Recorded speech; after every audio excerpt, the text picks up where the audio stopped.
Interesting, interesting.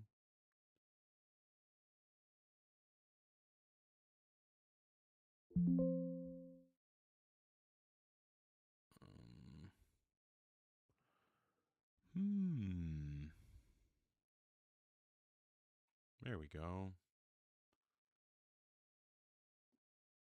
Hey, thanks, Bradley N. You rock. Thank you so much for starting me off strong. Disagree. Debate.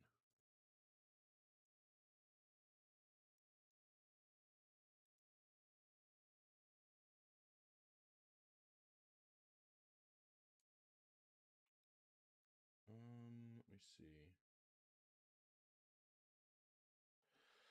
All right.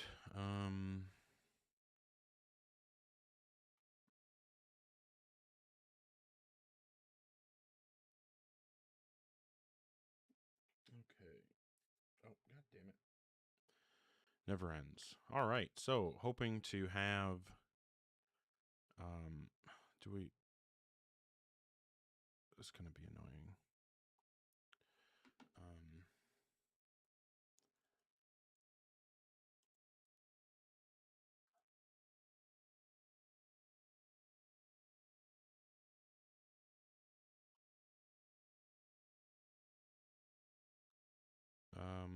Oh, I suppose I should open.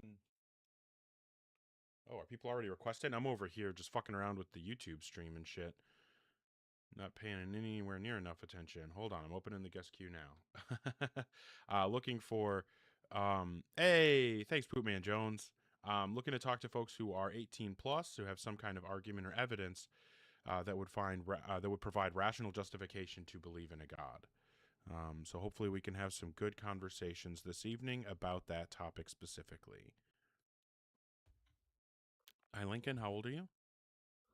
Above 18? Do you believe in a God? Yes.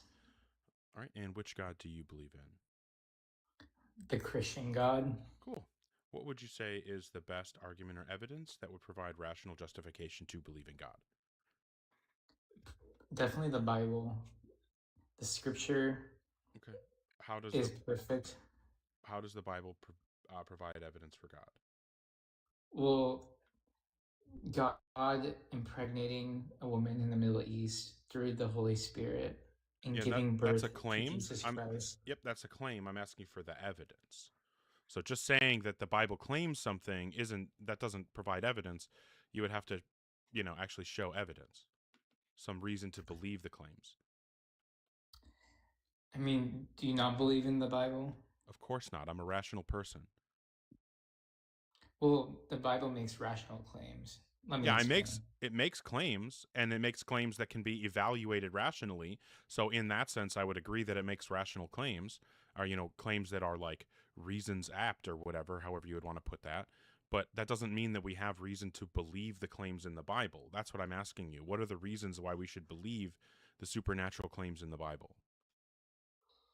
I mean, it's fully rationalized and logical. Like, If it's reasonable and it's logical, then you can provide the reasons, or you can provide the logic, the line of logic that gets us to this being true. So instead of yeah, just let saying me, that it's reasonable yeah, or saying that it's logical, provide the reason, provide the logic. yeah, I'll provide some logical claims. No, not claims. I don't want First, logical claims. I want the actual logical inference. well, Adam living to be 890 years old That's a is a claim. logical claim. That's a claim. I'm asking not for claims. If you make another claim, then I'm just going to move on. I want you to support the claims that you've made so far, not make more. Well, I believe the Bible is inherently perfect and written Yeah, by I know that you God. believe that. I'm asking you to support claims, not make claims. Do you understand the distinction? Yes, I do. Okay, can you tell me the distinction, please? Well, there's claims to be supported within the Bible, but there's no way we can No, make the support those distinction claims. between making a claim and supporting a claim. What is the difference between those two things? We provide evidence for a claim by supporting a claim. You have that backwards, and oh my God. It just seems like you're just not capable of having a serious conversation about this topic. I'll give you one more opportunity.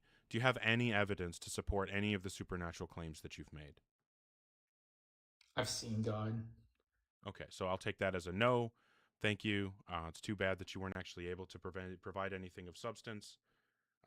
It is your fault that I still am an atheist. All right, so if you're in the guest queue or thinking about joining, make sure that you're 18 plus and that you have some kind of argument or evidence that will provide rational justification to believe in a God.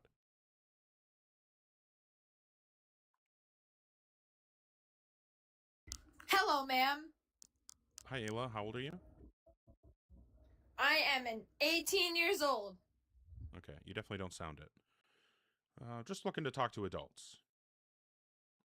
Please. So again, if you're in the guest queue or thinking about joining, make sure that you are 18 plus and that you have some kind of argument or evidence that would provide rational justification to believe in a God. And nothing but claims. All right. Hi, Fish. How old are you? I'm 24. Okay. Do you believe in a God? I don't, but I do believe Jesus was a real person. So That's irrelevant. So if you don't believe in a God, then there's nothing to debate. I hope you have a good one. If you're in the guest queue, make sure that you're an adult, that you actually believe in a God, and that you have some kind of argument or evidence that would provide rational justification for believing in a God. Hi, Josh. How old are you? Yo, I'm 26. I'm kind of scared I'm gonna get knocked off though. You sound like a child. When were you born? 2000. Why do I sound like a child? I don't know why you sound like a child. I have no idea Anyway, why that I is. believe in God. I'm Jewish. You're Jewish, okay. And what would you say is the best argument or evidence that would provide rational justification to believe in a God? I think that the best, when it comes down to it, is that Mount Sinai happened 2,000 years ago, let's say. There's no way that evidence can make up that God just came down and he just, all the people that were there saw How do you know what they saw? Because my great-grandparents passed it down from generation to generation. Yeah, I know that they believed it and they passed that belief on through generations. How do you know that the thing that they believed is real? My grandpa was an amazing man. He's a fantastic person. I miss him every day. However, he was also wrong about a lot of stuff that he told me, right? Now, Like he wasn't intentional. Well, he believed in a God, for example. Obviously, that was wrong. He was incorrect about that. But that doesn't mean he was a bad person, and I'm not saying that your grandparents were bad people. Obviously, that would be insane of me to say. I'm sure that your grandparents are lovely people. However, that doesn't mean, or your great-grandparents or whoever you're referring to, but that doesn't mean that everything that they said was true. How do you know that what they passed down about Mount Sinai is true? Because you can't make it up. Absolutely, people can make it up. 100% people can make it up. I've made up all kinds of stuff. You want to know, look, I can tell you that the true God is actually Eunice, the universe farting unicorn. So she actually farted out the universe after eating a particularly spicy hypotenuse. And she actually revealed herself. She actually revealed herself on a mountain to 3,000,001 people. So more people than the 3,000,000. That's actually funny. Yeah, absolutely. So she revealed herself to 3,000,001 people on top of a mountain, and people wrote it down. And the story where it's written down says that it's true, and I'm passing it along. So that means that Eunice is real, right? You're pretty good. I'm not gonna lie, but it's not about whether or not I'm good. It's about whether or not you can answer the question. Let me ask you a question. No, you're not asking a question. I know that you are scared because you want to get out of answering the question that I asked you. But if you think that it's important to answer questions enough for you to ask me one, then clearly you should be willing to answer mine. How did the world come about? If I already explained it to you. Eunice ate a spicy hypotenuse and she farted out the universe. So now tell me, how do you know that the things that your great-grandparents told you were true? Who made Eunice? How I answered your question. How do you know that what your great-grandparents told you was true? No, I get your question. There's no way I can explain that to you better. The question. No, I need an answer to the question. Do you believe that what your grandparents told you or your great-grandparents told you was true? Yes. Okay. Is that a justified belief or is that an unjustified belief? In my opinion, it's very justified. Okay. What is the justification for that belief? That it was passed down from generation to generation. Okay, without fantastic. any- So what you're saying is that anything passed down from one generation to another must be true? Correct. Okay, so then all the traditions passed down from generation to generation about Christianity are true, and Jesus is actually the Jewish Messiah, right? So that's where you're gonna go wrong because I if asked you a direct question, and it deserves a direct answer. Yes, I'm giving you a direct answer. So is Whoa. Jesus the Jewish Messiah? Yes or no? No. he's Okay, not. but hold on. So here's now we're gonna show the contradiction in your view. You said anything passed you're down you're very advanced. I gotta give it to you. I didn't through realize. generations must be true. Jesus, being the Jewish Messiah, has been passed down through generations. And then you said Jesus is not the Jewish Messiah. So now your position is Jesus is the Jewish Messiah and No, I still not hold the that he's not. Jewish Messiah. Right. What I'm saying is that your position, your logic has I want to committed see your you. face. Can has- I see your face again? Your logic has committed you to this contradiction. So, how do you resolve this contradiction in your view? Okay, so the way I could I just see your face again? How do you resolve this contradiction in your view? Jesus was a bastard. So you don't want to resolve the contradiction? You're No, just gonna I'm- you're just gonna wallow in your irrationality? It Those was- are your choices right now. You can either resolve the contradiction by rejecting one of the things that leads to it, or you can wallow in your contradiction and admit to the almost 200 people here that you are, that you're an idiot. You're an unreasonable person. So what do you want people to take away from this conversation? That you're a reasonable person who has enough, intellectual humility to admit that you were wrong about something? Or do you want them to take away that you're an irrational, stubborn idiot? Can I see your face again? So which do you want people to take away from this conversation? What do you want to take away from this conversation? Do you want to leave this knowing that you prove to everybody that you're an irrational moron who's too stubborn to admit when he's wrong? Or do you want to be able to leave this conversation and say, yeah, you know what, maybe I actually was wrong about something, but at least I had the balls to admit it? Which way would you rather leave this conversation? I think you suffer from mental health issues. Okay, so you're not actually willing to engage with any kind of honesty? You're too scared? Do you or do you not? So you're not willing to engage honestly? I'm willing to engage very honestly. Okay, I'm just fantastic. curious. So how do you resolve this contradiction in your view? I might be breaching. So your how privacy. do you Do resolve you this suffer from contradiction mental in health this view? issues? So you don't want. Okay, so I'm going to ask you one more time. If you can't respond, everybody knows what that means. How do you resolve the contradiction in your view?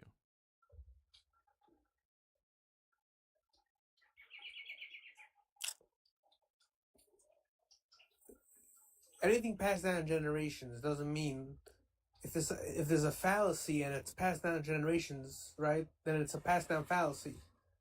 So you're not bringing me any evidence that Okay, so so Jesus you don't was, One want to second, let me resolve it. finish. Fair enough.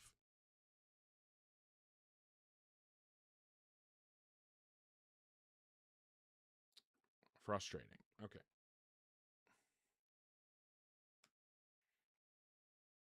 Okay. Yes. The thing that I said is true, except when it's not. What an enlightening principle.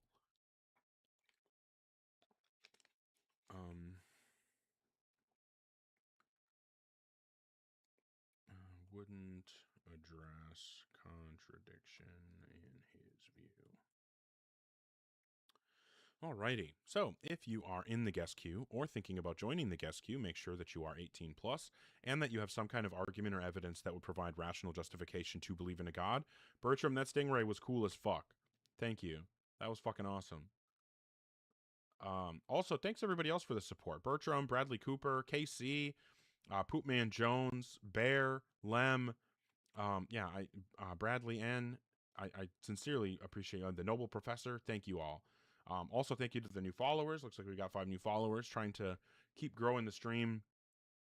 And another new follower. Thank you, Noble Professor, and also thank you for the support, Bob Judd, for the rose. And yeah, thank you everybody for being here, for supporting, for interacting. Thanks for tapping the screen and sharing. I appreciate that a ton. Hey, look at that. I really like having the full camera now where you can actually see the little animations and stuff. That's way more fun. Anyway, we'll move on to the next person. Hopefully people who believe in a God and are adults and actually have some kind of argument or evidence for their God belief.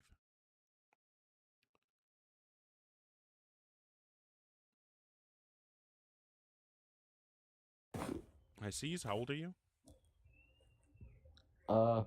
I'm actually like agnostic myself, but I just want to say you're a very smart person. Well, I appreciate that, and I hope you have a good one.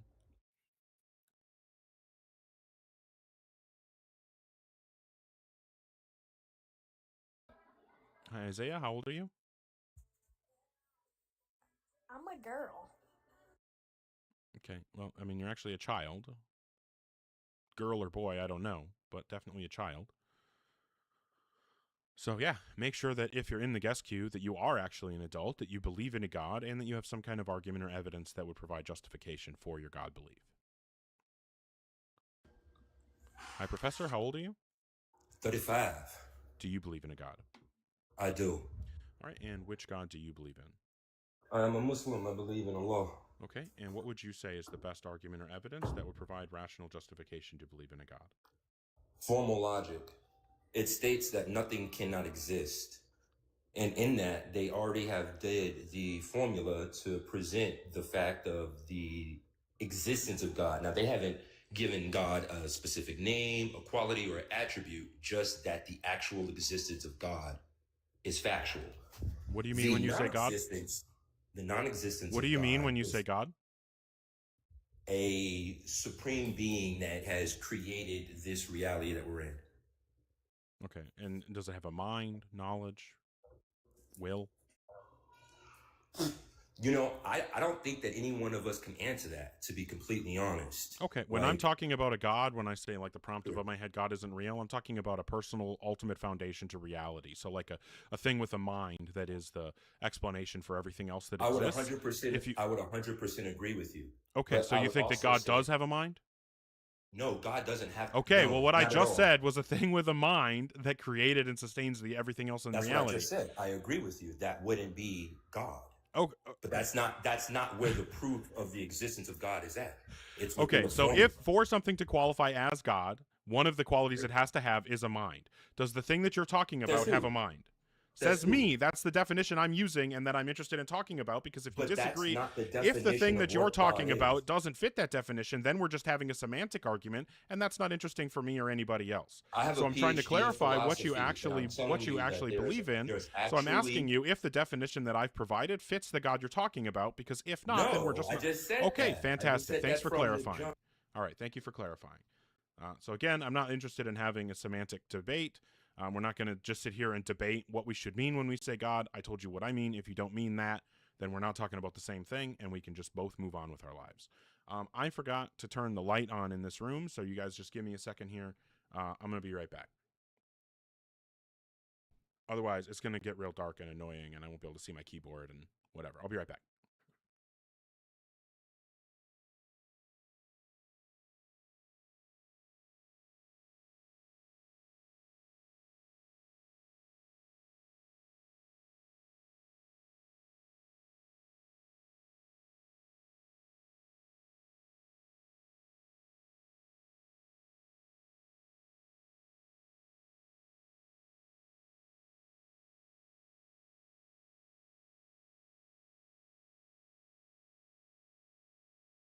Okay, I'm back.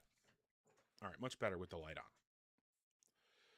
All right, so once again, if you are in the guest queue or thinking about exactly, Tree, you get it. Thanks, praise be to Eunice for turning my lights on. If you are in the guest queue or thinking about joining the guest queue, make sure that you're 18 plus and that you have some kind of argument or evidence that would provide rational justification to believe in a God. All right, so we'll move on to the next person here.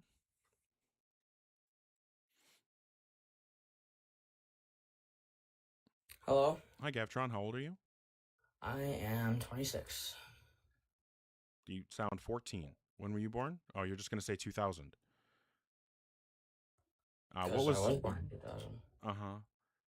What was the last math class you took? Yesterday. Yeah, in high school? I didn't go to high school. Okay, you're a child. Whatever. I'm not going to play these games. If you're in the guest queue, make sure that you're an adult, that you believe in a God, and that you have some kind of argument or evidence that would provide rational justification to believe in a God. Hello. I don't know if I can put like a green. I am 18. I'm 21 actually. I'm not 18. I'm sorry, but I was wondering if I can put a green screen up here because I did make a Eucharist and it was literally all off the belief that of Gnosticism, which is literally heresy. Okay, so we're not... No, hold on. Take a deep breath. Okay, sorry. Calm down for a second. I am calm. Okay. What God do you believe in? Like fucking nothing. I believe in women. Okay. All right. Have a good one. Again, if you're in the guest queue, make sure that you are an adult, that you do believe in a God, and that you have some kind of argument or evidence that will provide rational justification to believe in a God. For the record, I believe women exist as well. Just so we're all on the same page.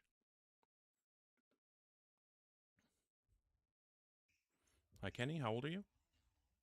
Hey, buddy. Yeah, I'm 61. Fair enough. Good to talk to you. I'll consider that over 18. What God do you believe in? I reckon so. Yeah. Hey, it's all right. Look, man. Yeah, what God do you believe in, Kenny? Oh, well, now you asking me questions that I'm not willing to answer right now. I want you to figure it out. Well, if you don't answer the question, I'm just going to move on. What God do you believe in? Okay, well, I'll tell you what I believe, okay? So just answer what God you believe in. I believe in... You can tell me in like 2 words maximum. What God do you believe in? I don't believe in Yeshua. I didn't... Okay, whatever. I'm not going to run around and play games. If you are in the guest queue or thinking about joining the guest queue, make sure that you are 18 plus, that you believe in a God, that you know what God you believe in and can clearly communicate that unambiguously, and that you have some kind of argument or evidence that would provide justification to believe in a God.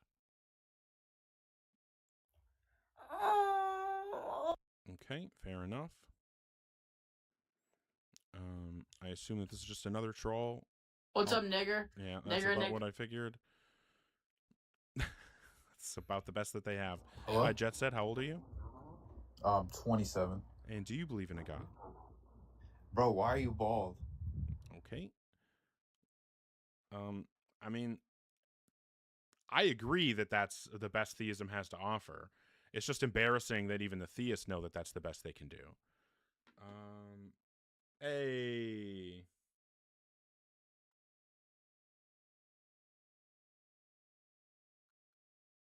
Okay.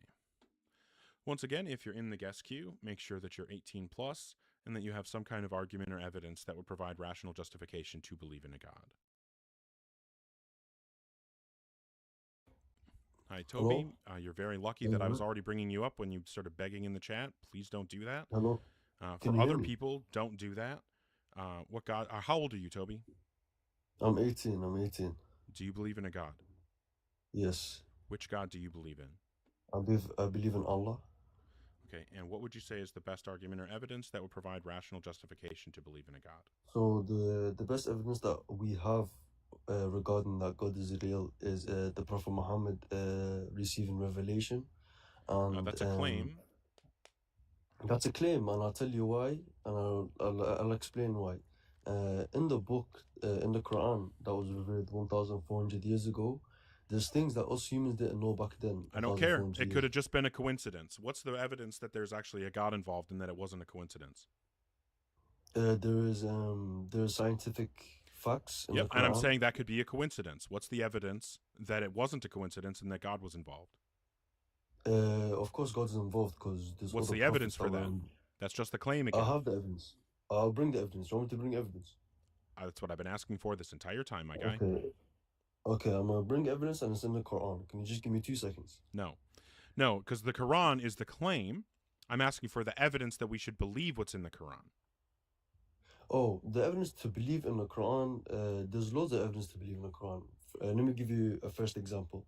Of the other prophets, for example, is the first evidence of how does the Prophet Muhammad know other prophets Again, that came before. how did you confirm that it wasn't a coincidence that he knew those things? How do you know that it was actually a God that was involved in telling him those things? Yes, I'm going to explain to you. Okay, well then just in get the- to the explanation and stop talking about giving the explanation. Okay, but you're just rushing me into the answer. Yeah, Let me just that's answer yes. the- I only want the answer. If you're going, if you need to do all this like Yes, preamble and the you need to like set up your answer, I'm not interested in it, and you can leave. If you want to Okay, actually yes. have the conversation and you want to provide the substance, then you can stay. So, what is the Yes. evidence? Science. Science is Okay, the that's evidence for not God's evidence. existence. That's not evidence. is- No. there What? is a- Okay, I'm going to no. give you one more opportunity, Toby. If your answer is anything other than concrete examples of the evidence that provides us reason to believe in the Quran, I'm just going to move on. So, what is the Okay, I'm evidence gonna say- that would I'm gonna compel say us to something believe in the else. Quran? I'm going to say miracles. Let's see if you believe in Okay, miracles. so you can't provide any actual evidence. You're just going to say, appeal to concepts. Like, if there was actually evidence, you would just say the evidence. Unbelievable.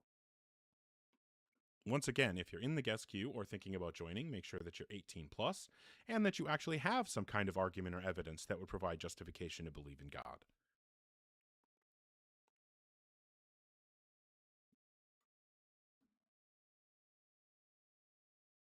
We'll see if Nuno can connect. Hi, Nuno. How old are you? 53. And do you believe in a God? Yes. Okay. And which God do you believe in? The Christian one. Okay. And what would you say is the best argument or evidence that would provide rational justification to believe in God?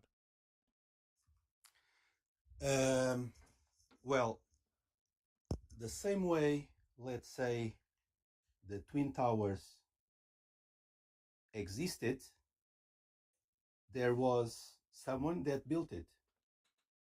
So, in order to exist a world, therefore must be a creator. Have we ever That's seen my- buildings be built before? Okay, I'm going to repeat. I'm asking The you a same- question to clarify to make sure we're on the same page. I think that there's a Okay. difference between buildings and the universe, and I want to make sure that we're both on the same page about that difference. Have we ever seen It's- buildings being it's- built before? I don't understand your question. The question is whether or not any people have ever seen buildings being built before. Is that a thing that people have witnessed and maybe even participated in?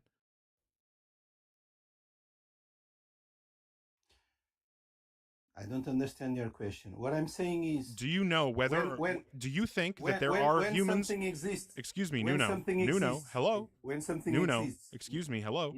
Do you know whether or not there are any people who have ever witnessed a building being built before? but if you have senses, So I'm just going to ask one more time. If you're not able to engage in a direct question, then clearly you're not prepared for this type of conversation. So yes I or don't no, understand has any human ever witnessed a building being built before? Yes or no? Yes. Okay. And has any human ever witnessed a universe coming into existence before? Yes or no?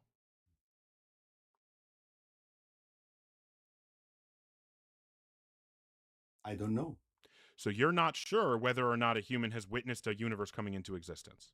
You think that there might have been a time when that happened? I believe what's in the Bible, that is the word of God. No, that wasn't my question. Do you think that there was a human who saw a universe come into existence? Yes or no? A human does not have the capacity. That to be it in was the a yes or no beginning. question, Nuno. Has any human ever seen a universe come into existence? I don't know. Well, I think it's obvious that no human has seen a universe come into existence. And It's not obvious. You don't know. You just said that no human could have been there when the universe was created. So obviously, it's also your position that no human saw the Can I- universe come into existence, right? Can I make you a question? No, because all you're trying to do is dodge the question I'm asking you. You don't get to just Okay. pretend we're talking about something else because you're No. scared to answer the question. No, Again, this is one a more time, conversation. Nuno, you're not able This is a to. conversation or You're not? too scared to answer the question. If No, you're you too just want scared to to prove answer your point. questions and engage, then No. you're not capable of having this conversation. So I'll give you one more opportunity. Can you name an instance of a human seeing a universe come into existence?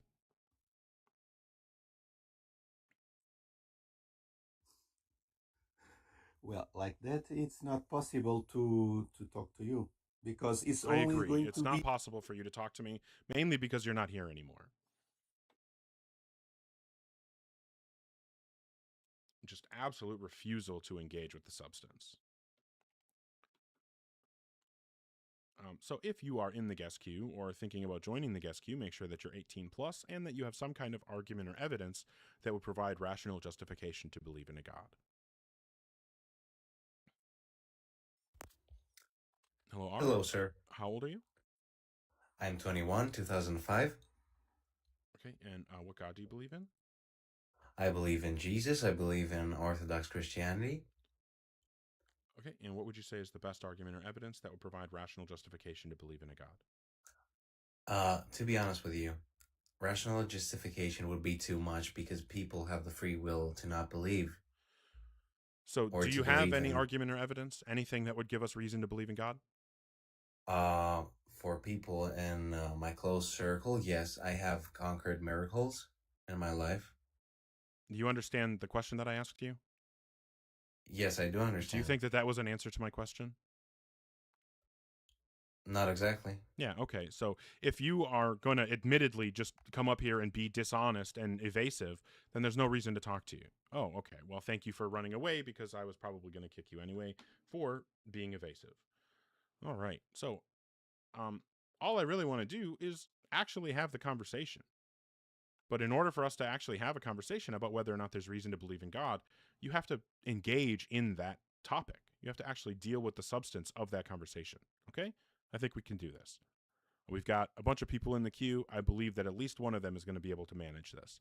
So if you're in the guest queue or thinking about joining, make sure that you're 18 plus and that you have some kind of argument or evidence that would provide justification to believe in a God. And I will absolutely let people talk as soon as what they're saying is actually relevant to the substance.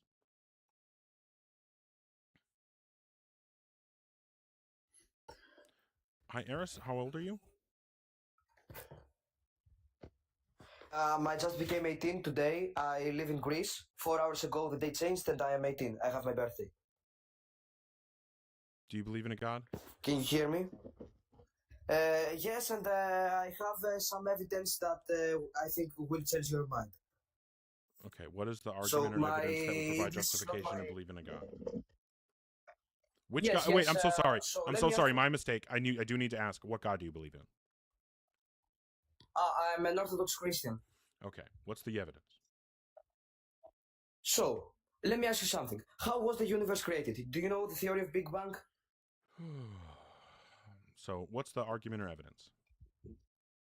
So, according to the theory of Big Bang, sorry if my English is not good, I told you I'm Greek, it's not my native language.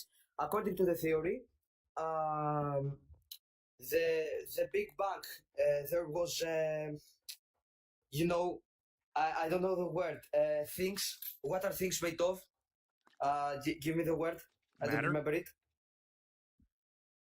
Matter and energy in a very close space, and then a sudden boom. Sorry for my English. Yes, a sudden boom happened, and the universe started to. The universe was created. So, Whoa, where hold on, was hold on, this, hold on. Why should we think that that was the creation of the universe? Because that's what science says. Nope, that's not true. There was a study done back, I think, in like 2024. It was fairly small, but it was done at a conference in Copenhagen. 68% of the physicists and cosmologists surveyed said that they think that the Big Bang doesn't tell us anything about whether the universe had a beginning. Because that study was pretty popular, it was done basically almost exactly the same study was done again, but with a much larger reach. They got thousands of respondents the second time, including about 1,700 cosmologists and physicists who responded to the question about what the meaning of the Big Bang is. And as you see, strangely enough, once again, 68% agreed that the Big Bang is a theory that says the universe evolves from a hot, dense state that says nothing about whether there was an absolute beginning of time or not. So the Big Bang does not tell us anything about the universe having a beginning or being created or anything like that. So your claim is that the universe did have a beginning, that it was created. Since the Big Bang doesn't give us a reason to believe that, what is the reason to believe that? So let me ask you something. Do you believe that everything has a start, has a beginning? I realize that you're trying to run away from the topic here because you realize that you're wrong. But I would prefer if you just actually engage with what I'm asking you. What is the reason to believe that the universe was created? So, because there's no other option. What, That's a you claim. believe that the universe How did you is rule out out of every time? other potential option? Tell me one more potential option. Okay, so you're saying you didn't even consider any other options. You just assumed that that was the only option. So the other option is that matter is it is out of time, like it existed forever and Okay. it will exist forever. Okay. And what are the other options? I don't think. I don't know. Because I have talked with a lot of atheists. This is the only thing that they have told me. I don't care what other atheists have said. If you're going to be rigorous about this and you're going to draw a conclusion that the universe was definitely created, then you should know what all the potential options are, and you should know exactly how each of those potential options was refuted. It sounds like you don't actually know what the other options are, or what any other options are, or maybe you know one other potential option. Let me tell you. So you should know all of the options, and you should know the refutation for all of them. Okay, let me tell you something. So, physics, science, generally has proven two things. Okay, prove me wrong. That the energy can't be destroyed or created. Oh, no, that it can't be destroyed. Okay, and that matter was created, and it can't be destroyed. Sorry, my English is No, is fucked up right now. I think everybody noticed that you realized you said something true that ruins your position, so you ran it back real quick. So the thing is, there is this idea in science that in closed systems, energy can't be created or destroyed, conservation of energy, and then there's also the fact that matter both can come into existence and go out of existence. So I mean, both of the things that you said were wrong. So what I'm asking for is the reason why we would believe the universe was created. Because that's the most popular theory by scientists. I don't right care now. what you think the most Those- popular theory in science is. You clearly don't know what scientists believe because you thought that that scientists believe the Big Bang gave us reason to believe in the beginning of the universe. I showed you that that's not the case. Now that you know that you were wrong about that, what is the reason to believe the universe had a beginning? Oh, I guess you won, but I didn't know. I didn't know that something like that was true. That scientists believe that the Big Bang might have not been true. Yeah, I would sincerely recommend that if you're going to appeal to science to make your arguments, that you research what the science actually says before doing that. I think that's a really good idea. Did you have anything else, or should I move on? Let me ask you one more question. How do you believe as atheists that the universe was created? Not that the universe was created, that these are the results. Like Earth, we live here, etc. Yeah, I have no reason to think that the universe came into existence. And then I also have, as far as I can tell, the Earth was created essentially through gravity, right? Through an accretion disk, matter accumulating because of gravity and, coming together to form this planet and eventually the moon because of a cataclysmic event. And then everything else from there is just other natural processes. Anything else? No, thank you for having a conversation with me. Have a good night. All right, I hope you do too. Take care. Hey, I mean, fair enough. At least he eventually relented. All right. So if you are in the guest queue and thinking about joining the guest queue, make sure that you're 18 plus and that you have some kind of argument or evidence that would provide rational justification to believe in a God.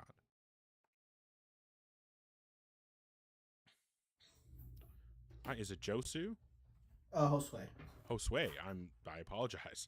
No, it's okay. Everyone thinks it's Jose all the time. Oh, well, fair enough. So, hey, at least I didn't give you the same bullshit pronunciation that people normally give you. I gave you a different bullshit pronunciation. No, that's okay. I appreciate it. How old are you, Josue? I am 25, and I am a Christian. I believe in Jesus and God.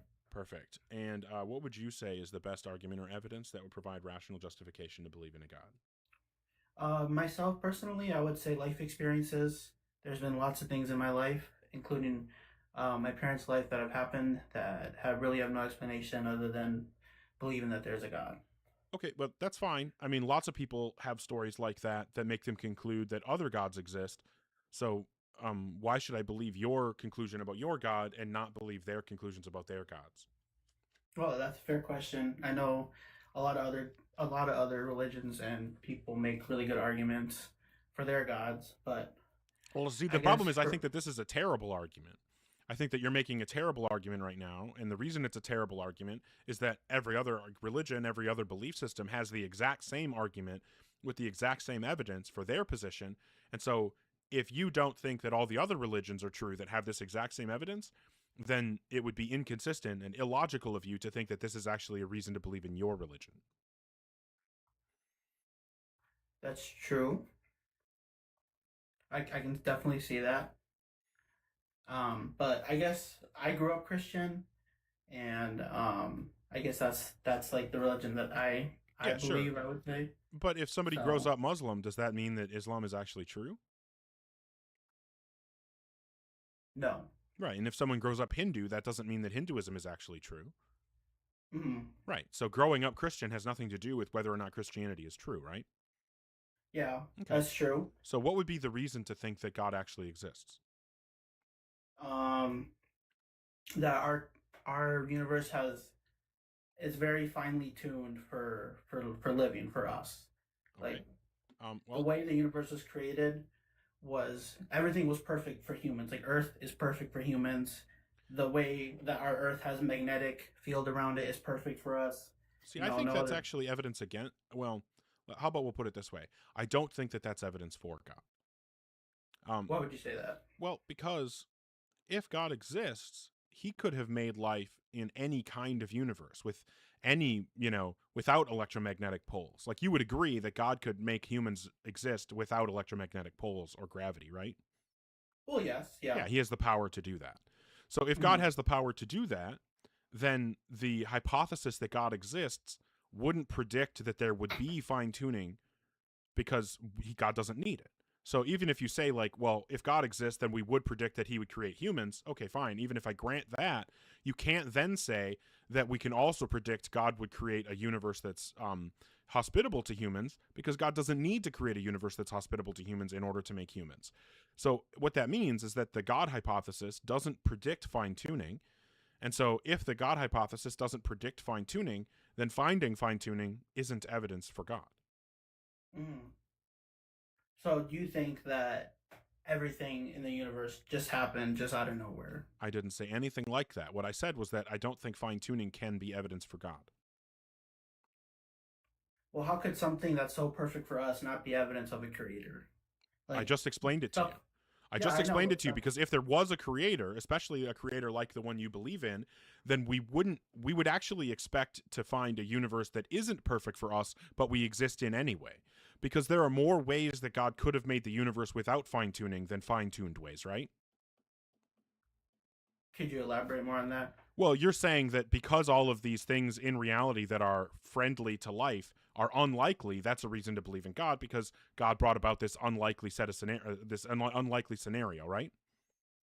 Mm-hmm. Okay, so if we both agree that fine-tuning is unlikely, what it means for fine-tuning to be unlikely is that there are more possible ways the universe could have been that aren't fine-tuned than possible ways the universe could have been that are fine-tuned, right? That's what it means for fine-tuning to be unlikely, right? Mm-hmm. Okay, so if there are more ways the universe could have been that are not fine-tuned than ways the universe could have been that are fine-tuned, and we know that God could create life in any of those possible universes, then that means that it's more likely, if God exists, that we would find a universe with life but no fine-tuning than finding a universe with life and fine-tuning. If it's more likely to find a non-fine-tuned universe with life if God exists, then finding a fine-tuned universe with life is actually evidence against God. Because it's less likely, it's more likely if a God exists that there would not be fine-tuning than there being fine-tuning. So the fact that we find the less likely outcome, that there is fine-tuning or apparent fine-tuning, means that we now have evidence that God doesn't exist from fine-tuning. Okay. So, I mean, unless you can point out where I went wrong, because I think that all follows. So unless you can point out where I went wrong, I think that the reasonable conclusion here is that fine-tuning is not only is it not evidence for God, it's evidence against God. Okay. What about all the historical proof of Jesus Christ, that he was a real person? Sure. Do you think that Muhammad was a real person? I don't know too much about the Muslim religion, to be honest with you. Okay. Do you think that Joseph Smith was a real person, the guy who created Mormonism? Yes, I do believe that. Do you think L. Ron Hubbard, the guy who created Scientology, was a real person? Yes. Okay. So we know that at least 2, if not 3, real people created religions, but that doesn't give us reason to believe that the religions are true, even though the people at the center of them were real. Don't you think we could say the same about Jesus? Even if he was real, that doesn't mean the religion is true, right? What about the historical proofs of the miracles that he did? I'm not aware of any historical evidence for those miracles. Can you provide some? Well, all the letters of Paul Yeah, sent. but Paul wrote all of that stuff decades and decades after Jesus died. Paul never even met Jesus. Paul wasn't around for any of that. So at best, Paul was just reporting stuff he heard other people say that he didn't know whether it was true or not. At worst, Paul was making shit up. Well, why would you make that up? Like, lots of reasons. It gave him power in the community. It gave him authority. I mean, why do in the Bible, Paul says that he's the worst of the worst of the worst of the sinners. Yeah, I know. That's exactly the kind of thing that leaders of cults say all the time. What I'm saying is that we don't know. I'm not saying that I know Paul was making shit up. I'm saying that we don't know that the claims Paul made were true. And just Paul making those claims isn't enough evidence for us to conclude that his claims are true. We would need actual evidence that the claims were true. Do you take personal evidence as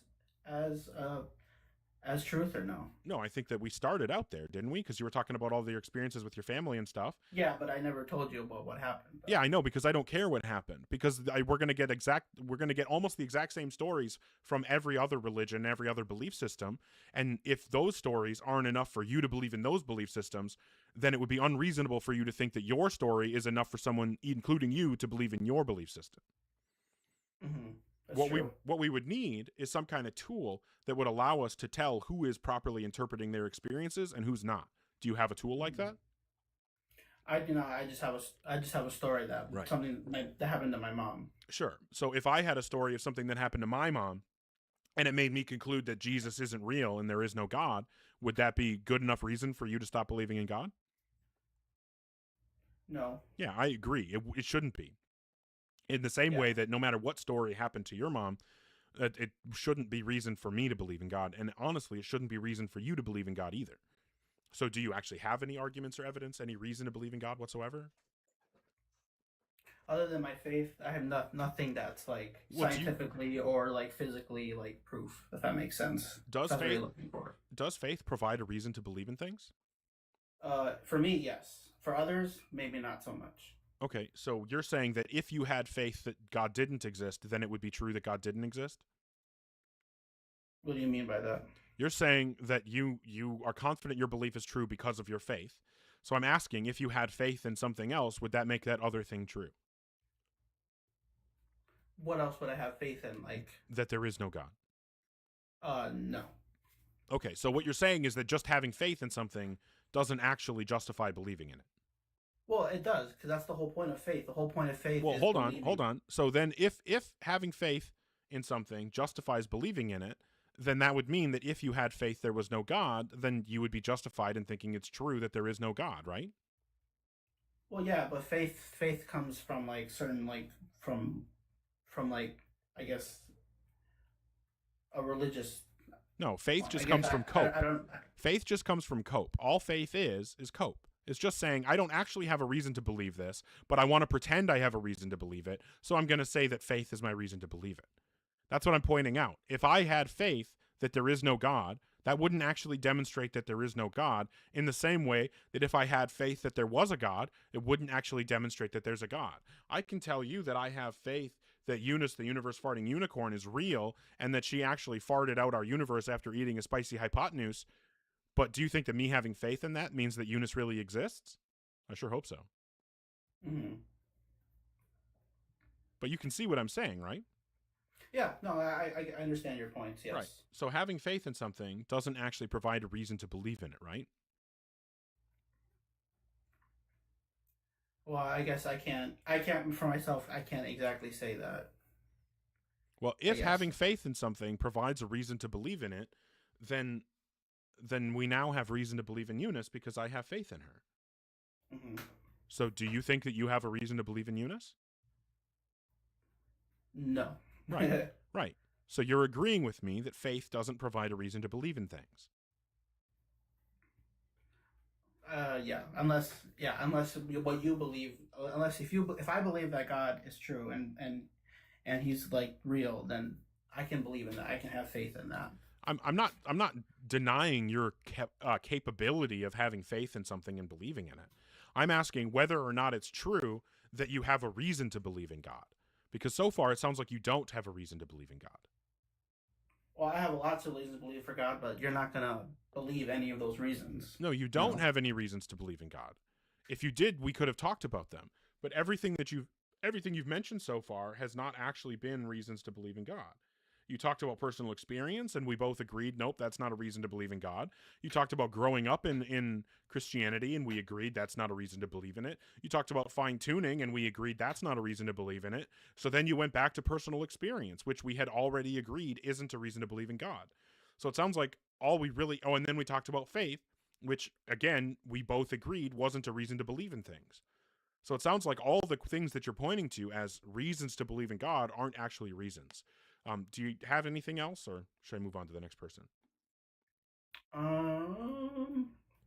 No, I do not. All right. Well, hey, I appreciate the honest conversation, Josue, and I hope that you have a great rest of your day. Yeah, you too. I'll pray for you. Well, I'll sin for you. I'll pray for you. I'll tell Eunice about you, I guess. Is that what I should say? I remember Deconstruction Zone, Justin, one time pointing out how when people say that when they leave, it's like, I don't know, it's like a dog pissing on the fire hydrant in your yard. You know what I mean? Marking their territory. I don't know why it bugs the shit out of me. Yeah, I'll think for you. I'll sin for you. I'll praise Eunice for you. All right, so if you're in the guest queue or thinking about joining, make sure that you are 18 plus, that you believe in a God, and that you have some kind of argument or evidence that would provide rational justification to believe in God. Hi, favorite. How old are you? I'm 43. Okay. What God do you believe in? I'm a Christian, but I want to take a step back I want to argue more of theism and not a religion. Yeah, that's no problem. What would you say is the best argument or evidence that would give us rational justification to believe in God? I would say that the laws of nature are better explained by a rational, mind-like substrate that grounds reality. How did you determine that you had considered all the candidate explanations? I think there's only two. Reality is either intentional or it's not intentional. That's like a true dichotomy. Yeah, sure, but that doesn't include, like, intentional or not intentional may be a true dichotomy, but there are so many different explanations that would fall under both of those categories. So I'm asking, how did you determine that you've considered all of the possibilities that fall under both of those categories? Because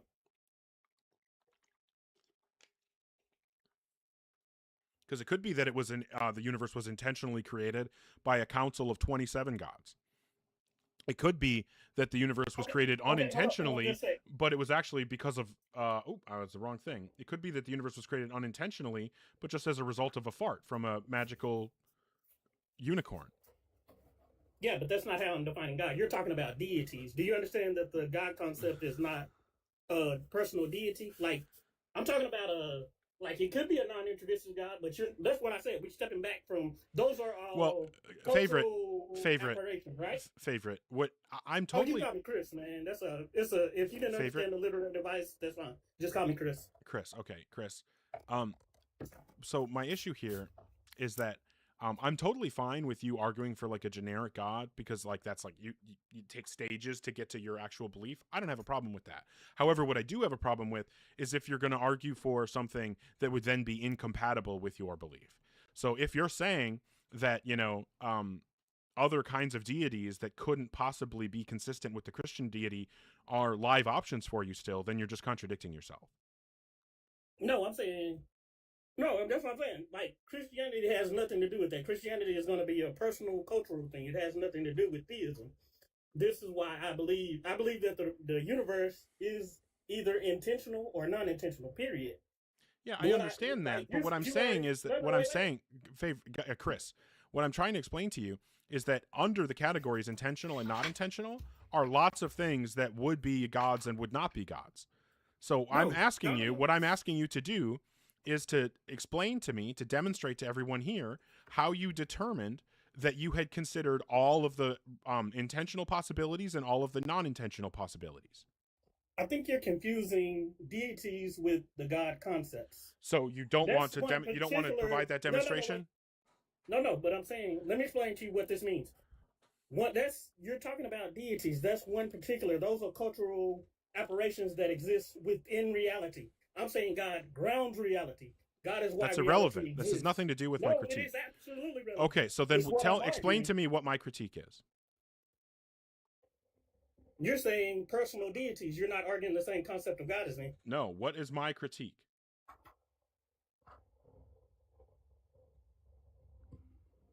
Oh, is God real? No. What is my critique of the position that you've laid out so far? Were you just not paying any attention? No, you're saying that intentional and non-intentional have many possible explanations, but I disagree with that.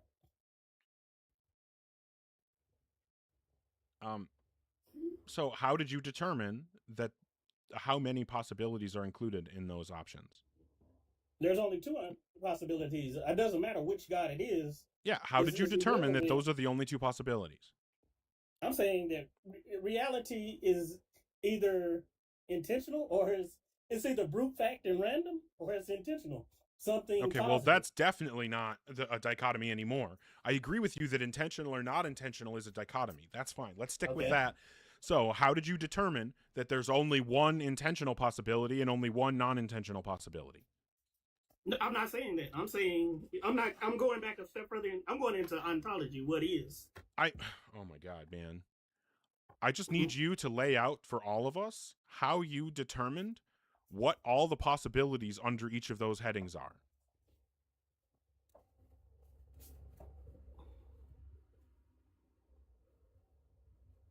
When I look at the laws of physics, as in the next step, like when I look at what they are, what they do, the relations that they have with each other, I'm saying that it doesn't matter who or what did it. It's either going to be intentional or it's going to be random. Those are the only two choices. Again, no, you messed it up. It's not a dichotomy anymore. So in order to hold the dichotomy that you want, it's either intentional or not intentional. Saying that like adding these other things in there is messing up your argument. So if you want your argument to stay, valid, you need to stick to intentional and not intentional as the dichotomy that we're discussing. Because every time you try to bring it to something else, you make it not a dichotomy anymore, and then your argument falls apart. So we'll stick to intentional or not intentional because I want your argument to have the best possibility of working. So now if we assume that either the universe is intentionally guided or not, how do you know what all of the possibilities are that fall under each of those options of the dichotomy? That's all I want you to explain. If there's only one option under each, that's fine. You just need to explain how you determine that. Okay, because it's either atheism or theism. Like, because theism is just the belief in at least one God concept, right? I mean, I don't know. Those are pretty squishy words. What I'm asking for is for you to say, okay, there's a true dichotomy. Either the universe is intentionally governed or not. If it's intentionally governed, here are all the only possible explanations that include intentional governance.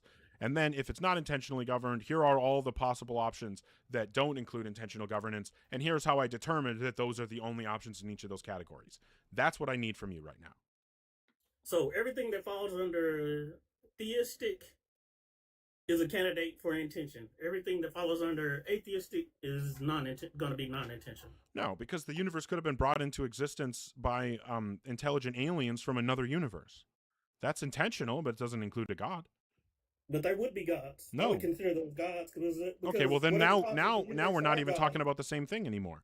So you're saying that if it turned out that our universe was created by aliens from a different universe, then that would confirm your belief in Christianity?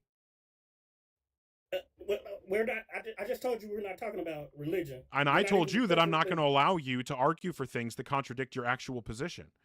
But you don't even know what my position is. You said that you're a Christian. You don't know, but you don't know what that Christianity is not compatible with believing that our universe was created by aliens from another universe. It is with a rational mind like substrate, and aliens would be a rational mind like substrates. No. To our universe, would they not? Prove me wrong. What I'm saying. So they wouldn't be rational in mind like in substrates. What I'm saying. To our universe, even if our universe is. So you don't actually want to engage in the substance? I don't want to engage in you strawmanning my Christian belief because you don't know what it is. Okay, Christianity is not compatible. No, Christianity is one thing. Christianity is not compatible with the aliens having created the universe. But I don't know what you mean by Christianity. Okay, tell me what you mean by Christianity, and so we can argue, make sure it's my belief and not something you're strawmanning. All right. So I think it's pretty obvious that you don't have any argument or evidence. Obviously, Christianity is the religious position that the Christian God exists, the God as described in the Bible. No, that is the Christian position. If you don't believe in Jesus, you don't believe in, No, I believe in the life, death, and resurrection. Full stop. Yeah, that's Christianity, and that belief, that position is not consistent. That position is not consistent with aliens having created the universe. So no, we're not going to talk about aliens having created the universe being a confirmation of your position. So now what I'm asking is for you to demonstrate that the only intentional options for the way only intentional ways the universe could have come into existence would be gods, because I've just shown you that that's not the case. And if you're saying that aliens are consistent with your definition of God, then we're just not talking about the same thing anymore, and I will move on to somebody else who actually wants to have the same conversation I'm having. Okay, when I define God, let's define God first. A personal ultimate foundation to reality. No, because I disagree with that definition. I say okay. The supreme well, then we're not ultimate. Then we're not talking about. Yep. Then we're not talking about the same thing. Then we're not talking about the same thing, and now it's just a semantic dispute, and I'm not interested in that. Thanks for the conversation. Okay. I hope you have a good one, Chris. All right. So, if you are.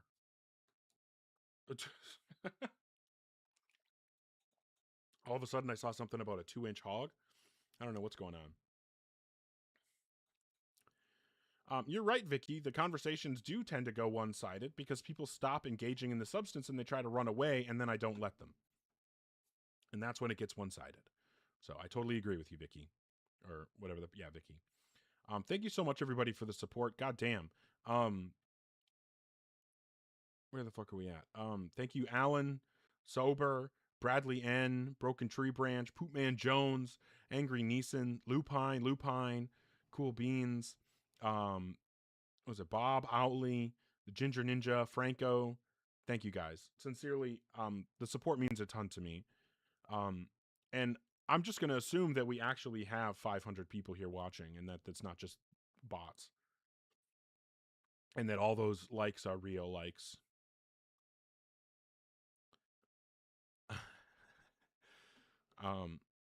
All right. So if you are in the guest queue or thinking about joining the guest queue, make sure that you're 18 plus and that you have some kind of argument or evidence that would provide rational justification to believe in a God. What I want to check on really quick here. Oh, interesting. One thing I will let you know, if you're in the guest queue and you want to come up, the worst thing that you can do is beg in the chat to be let up, because then I'll just skip over you. For example, T-Lifts would have been next, but was begging in the chat to be let up, so I will move to the next person after that.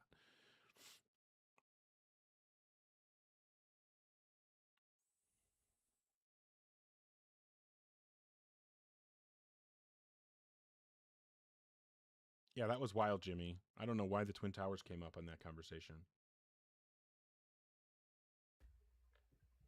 Hi, sweet. How old are you? I am 34. Okay. Do you believe in a God? I do. Great. Which God do you believe in? I mean, does it have to be a specific? I just am like more non-denominational, but I do believe that we weren't created for just out of the fact of gravity and Earth existing in space. I do believe there is a higher power. Okay. Do you believe in like an immaterial mind that created and sustains the universe?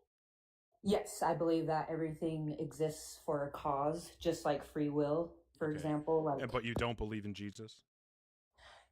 not specifically. I don't believe that it's just only one specific person that has control on all of us. Okay, so what would you say is the best argument or evidence that would provide justification to believe in a God? Just for the simple fact that we as beings are so complex, so beautifully complex, that we wouldn't just be here to die, and that's it. Don't you think that any God who could have created an entire universe would have to be complex? Yes. Okay, so if you're saying that complexity implies having been created, and the God that you believe in is complex, then that means that God must have been created. But part of the definition of God is that it's ultimate, right? It has independent existence and wasn't created by anything else, doesn't rely on anything else for its existence. But what you've done now is you've defined something that would rely on something else for its existence, so we're no longer talking about a God. Well, I guess if you could speak of a higher power just because of the unknown, that's probably Okay, but I'm why only I have interested a in hard- talking about a God. Well, I believe in a God in the sense that we were created through a vision of some sort. I just don't personally believe in a specific Bible. The Bibles that I've read. Right, no, are that's like, fine, but what you believe in is going to result in infinite gods, if you want to call them gods. So whatever higher power you believe in, based on your reasoning, must have been created by an even higher power, which must be even more complex, so that must have been created by an even higher power, and that's just going to continue forever. Every time you get to the next higher power, you're going to realize, based on your logic, that there must be a yet further higher power that created it. But maybe that's how we advance as humans into another dimension. If there's That's not a response to what I'm saying, Sweet Pea. I'm asking you to actually deal with what I'm saying here. Because so if something is a God, it is independent and doesn't rely on anything else for its existence. Does that make sense? Yes. Okay. And the thing that you're describing doesn't have that characteristic. It is not independent, and it does rely on other things for its existence, so it doesn't fit the definition of a God. Does that make sense? Yes, I see what you mean. I guess more so I just wanted to prove or disprove your belief in atheism just Well, you wouldn't. Because if I agreed with you and I believe in the same thing that you believe in, I would still be an atheist, because that doesn't involve a God. So you also don't believe in a God, is what I'm saying. Okay, so I guess I misunderstood you wanting to argue with people that do have a specific religion that they believe in. So nope, didn't say anything like that. Or just their specific God, whoever they believe in is their God. A God. I want the God they believe in to actually be a God. The God you believe in isn't a God. Okay, I see what you're saying. Well, yeah, my base is just off of the fact that I don't believe that people can go out and sin and do bad things, and then there's no repercussions for that in the afterlife. Sin. I don't know. You said now it just sounds like you're a Christian, but I appreciate the conversation. I'm going to move on to somebody that's trying to have the same conversation that I am. So if you're in the guest queue or thinking about joining, make sure that you're 18 plus and that you have some kind of argument or evidence that would provide rational justification to believe in a God. IT Lifts, how old are you? I'm 23. Do you believe in a God? I am very spiritual. I wouldn't say I'm religion because I agree with you. Religion is a code. Okay, I didn't say anything about religion. Well, yes, I believe in a God. Okay, and what is the God you believe in? I don't. It's not a very like specific God. It's just a creator, I would say. Okay, but is it like a personal ultimate foundation to reality? I think it's more of like an energy, is what I would consider it. Okay, so it doesn't have like a mind, intention, will? No. Okay, well then, yeah, then it would just be, then we wouldn't be talking about the same thing, and I'm just interested in talking about gods. What you're describing isn't a god, as far as the definition that I'm using. What I'm describing? What's that? What would you say I'm describing? I don't know, some kind of naturalistic force. I think. Well, wouldn't that be considered a god if it's a creator? No. Nope, because like I said, a god, the way that I'm using the term, would be some kind of personal ultimate foundation to reality. An immaterial mind that everything else in existence relies on for its existence, but it doesn't rely on anything for its existence. That's what I'm saying. That's still within the boundary of what I'm saying because it still sits outside time. No, because you said that it doesn't have a mind. I specifically said a personal being with a mind. Oh, I get what you're saying. So you're saying God's a person being with like a personality. It can't sit outside time and... Oh, no, I mean, most people who believe in God think that God sits outside time. That's fine. I don't have an issue with that. I'm just saying that the thing that you're describing isn't a God, and so all we would be doing is having a semantic debate over how we should define God, and that's not interesting to me or anybody else. But so the reason why I was debating this in general is because I want to debate the creation, and I don't think we can be created without some type of creator. Like I don't think. Yeah, that's fine, but we don't have any reason to think that we're created. Why would you say that? Well, because there is no reason to think we're created. Do you know of a reason to think that we were created? In a sense, I would say that... In a literal sense. Yes, in a literal sense, I would say we're created not for a purpose, just from... That's not what I asked. I didn't ask why were we created. I asked why would we believe that we were created at all? Because everything has a creator. Everything that we can see in science came from something. Nope. Yeah. I mean, that's wrong. I mean, that's obviously wrong. You clearly don't know much about science if you think that that's true. So tell me something that wasn't created. Yeah, lots of atoms aren't created because of atomic decay. It's indeterminate, completely unexplainable why some atoms will decay into other atoms. Yes, it's unexplainable. We can't prove that it wasn't created. No, you said that we know it's created. We know everything is created. You said yeah, okay. You don't think that we've observed atoms decaying? That's observable, and we know that it's not created. We know that the resulting atoms, the resulting particles that come out of atomic decay weren't created. So obviously there's stuff in science that wasn't created. So why would we think that the universe was created? The only reason we say it isn't created is because we haven't proved it. Okay, so you don't want to actually engage? I am engaging with you. Okay, fantastic. So why would we think the universe was created? Everything has come from something unless we can't. That's the claim. What's the justification for the claim? Okay, so let's turn this back to religion, where religion came from in the beginning. Is people. Okay, so you don't want to actually talk about the topic? Like literally anything other than actually answering a question, right? I'm answering it. Let me finish. Okay, fantastic. So why should we think that the universe was created? Okay, so whenever religion first came... No, we're not talking about the origins of religion. We're talking about the justification to believe that the universe was created. If the next thing out of your mouth is anything other than a justification for why why we should think the universe was created, I'm just going to drop you. I'm literally explaining it, but you won't let me explain it. As soon as you start actually talking about justification for thinking the universe was created, I'll stop interrupting. Because every single answer you want me within 5 words or less, I'm trying to give you a very... Because you're not actually addressing why we should think the universe was created. You keep talking about other shit. If you talk about other shit, I'm going to drop you. So this is the last opportunity. If the next thing that you say is anything other than justification for thinking that the universe was created, I'm moving on. You're not going to let me explain it, so just move on. Yeah, because you're not actually going to explain it. I absolutely would let you explain it if you even gave it a shot. If you even tried once to explain it, I would have let you try. Oh, I know, guys. Oh, as pointed out in the chat, man, I'm so angry. Look at all the rage on my face. You guys can just tell how I'm raging. All right, so if you're in the guest queue, make sure that you're 18 plus, that you have some kind of argument or evidence that would provide justification to believe in a God. Thank you, Meta Morgan, Zane, everybody for the support. I genuinely appreciate it. Okay. Where are we at? All right.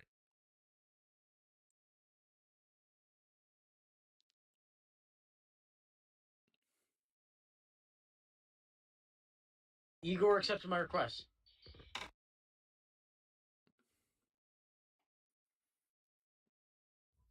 Hi, Ahmad. How old are you? How you doing, my friend? I'm gonna be 34 in a few days, inshallah, if I live. Okay. And do you believe in a God? I do. I'm a Muslim. Okay. And what would you say is the best argument or evidence that would provide rational justification to believe in a God? I call it the self-insufficiency argument, but before I lay it out, can you just like I want to make sure that we operate from like a common a common ground. I want to ask you like, do you believe that the world operates according to like a set of rules or a set of laws that can at least like, in principle, like explain phenomena within it? I think that you've got that backwards. I think that reality has certain dispositions, and then we create things that we call rules and laws to describe the dispositions that we observe in reality. I believe that that's what I said. So we No, I agree think that you said it backwards. You asked if I believe that whether I agree with what you said. Okay. Maybe like English is my second language, but I agree with what you said. So I'm saying that the world operates according to a set of laws or a set of rules. Yeah, correct. Again, I disagree. I think that's backwards. You don't think that the world operates within like physical laws or laws that govern the universe? No, I think that's backwards. That's describing the laws as prescriptive, and I don't think that there are prescriptive laws that govern the universe like that. The laws are descriptive, not prescriptive. Mm-hmm. And I tried to make that that clarification and change the language so that it is something I agree with. And then you went back to the way that you said it and asked me if I agreed with it. And so I'm just giving you the exact same response because you're doing the same thing you did before. All right. So try to say it one more time, please. I think that the universe has particular, or like there seem to be dispositions for the way things act in the universe. And we have created what we call rules and laws to describe those dispositions that things display in the universe. So I do not think that the universe acts in accordance with rules or laws. I think that we have written down things that we call rules and laws to describe the way that we see the universe behaving. I think that's a very different thing than saying that the universe acts in accordance with laws.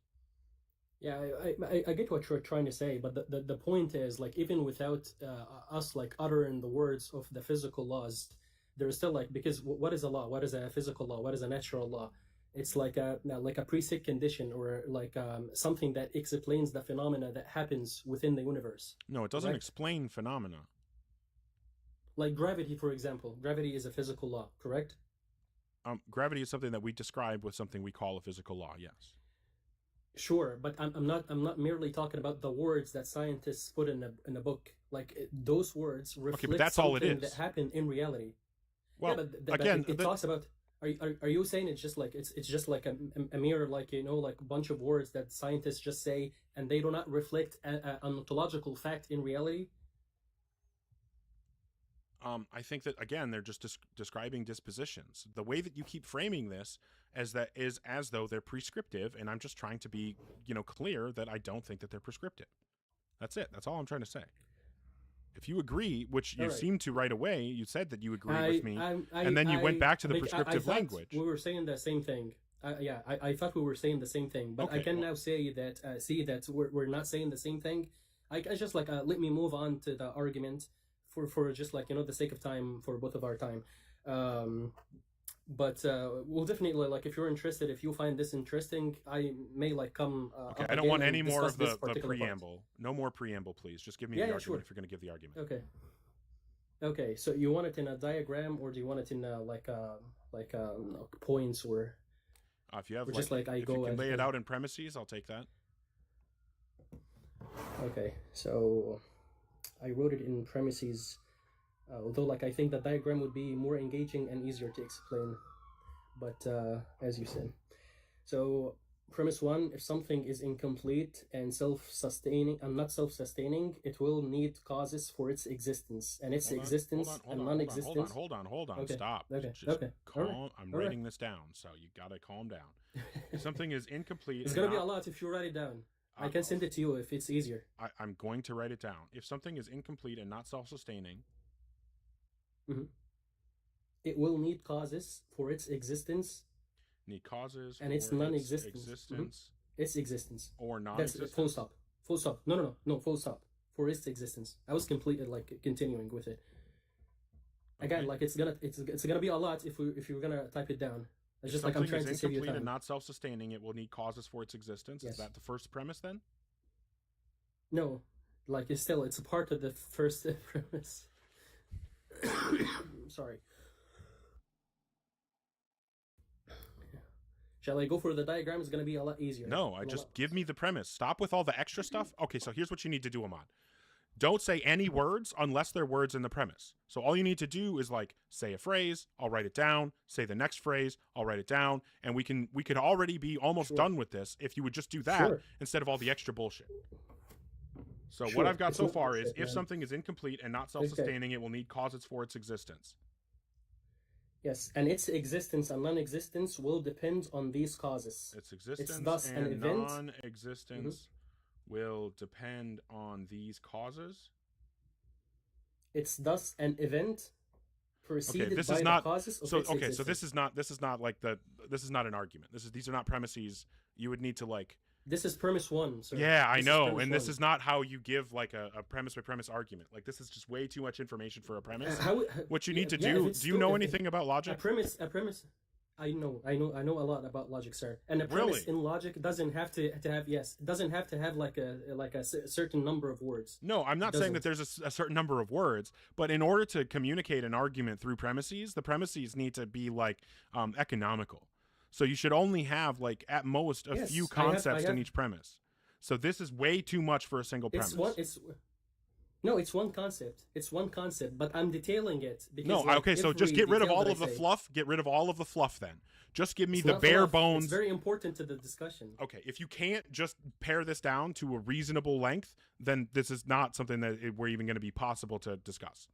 And also, like, if it's so big that you don't even want me to write it down, then clearly I'm not going to be able to listen to you say it without writing it down and then just grasp it and understand it and be able to have an intelligent conversation about it.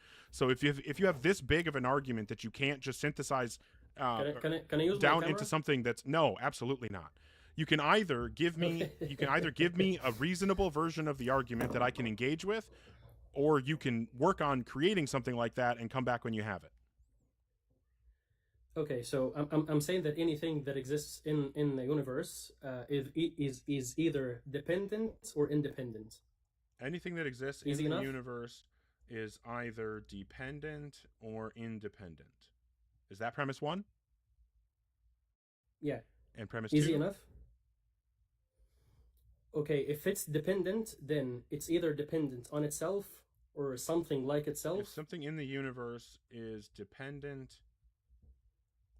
it either depends on itself or something like itself. I mean, by like itself, I mean something that's also dependent. Like it depends on something that's also dependent. So that's like itself. So it depends on itself, or it depends on something like itself, or it depends on an independent thing, or it depends on nothing. Okay, so if something is dependent, it either depends on itself,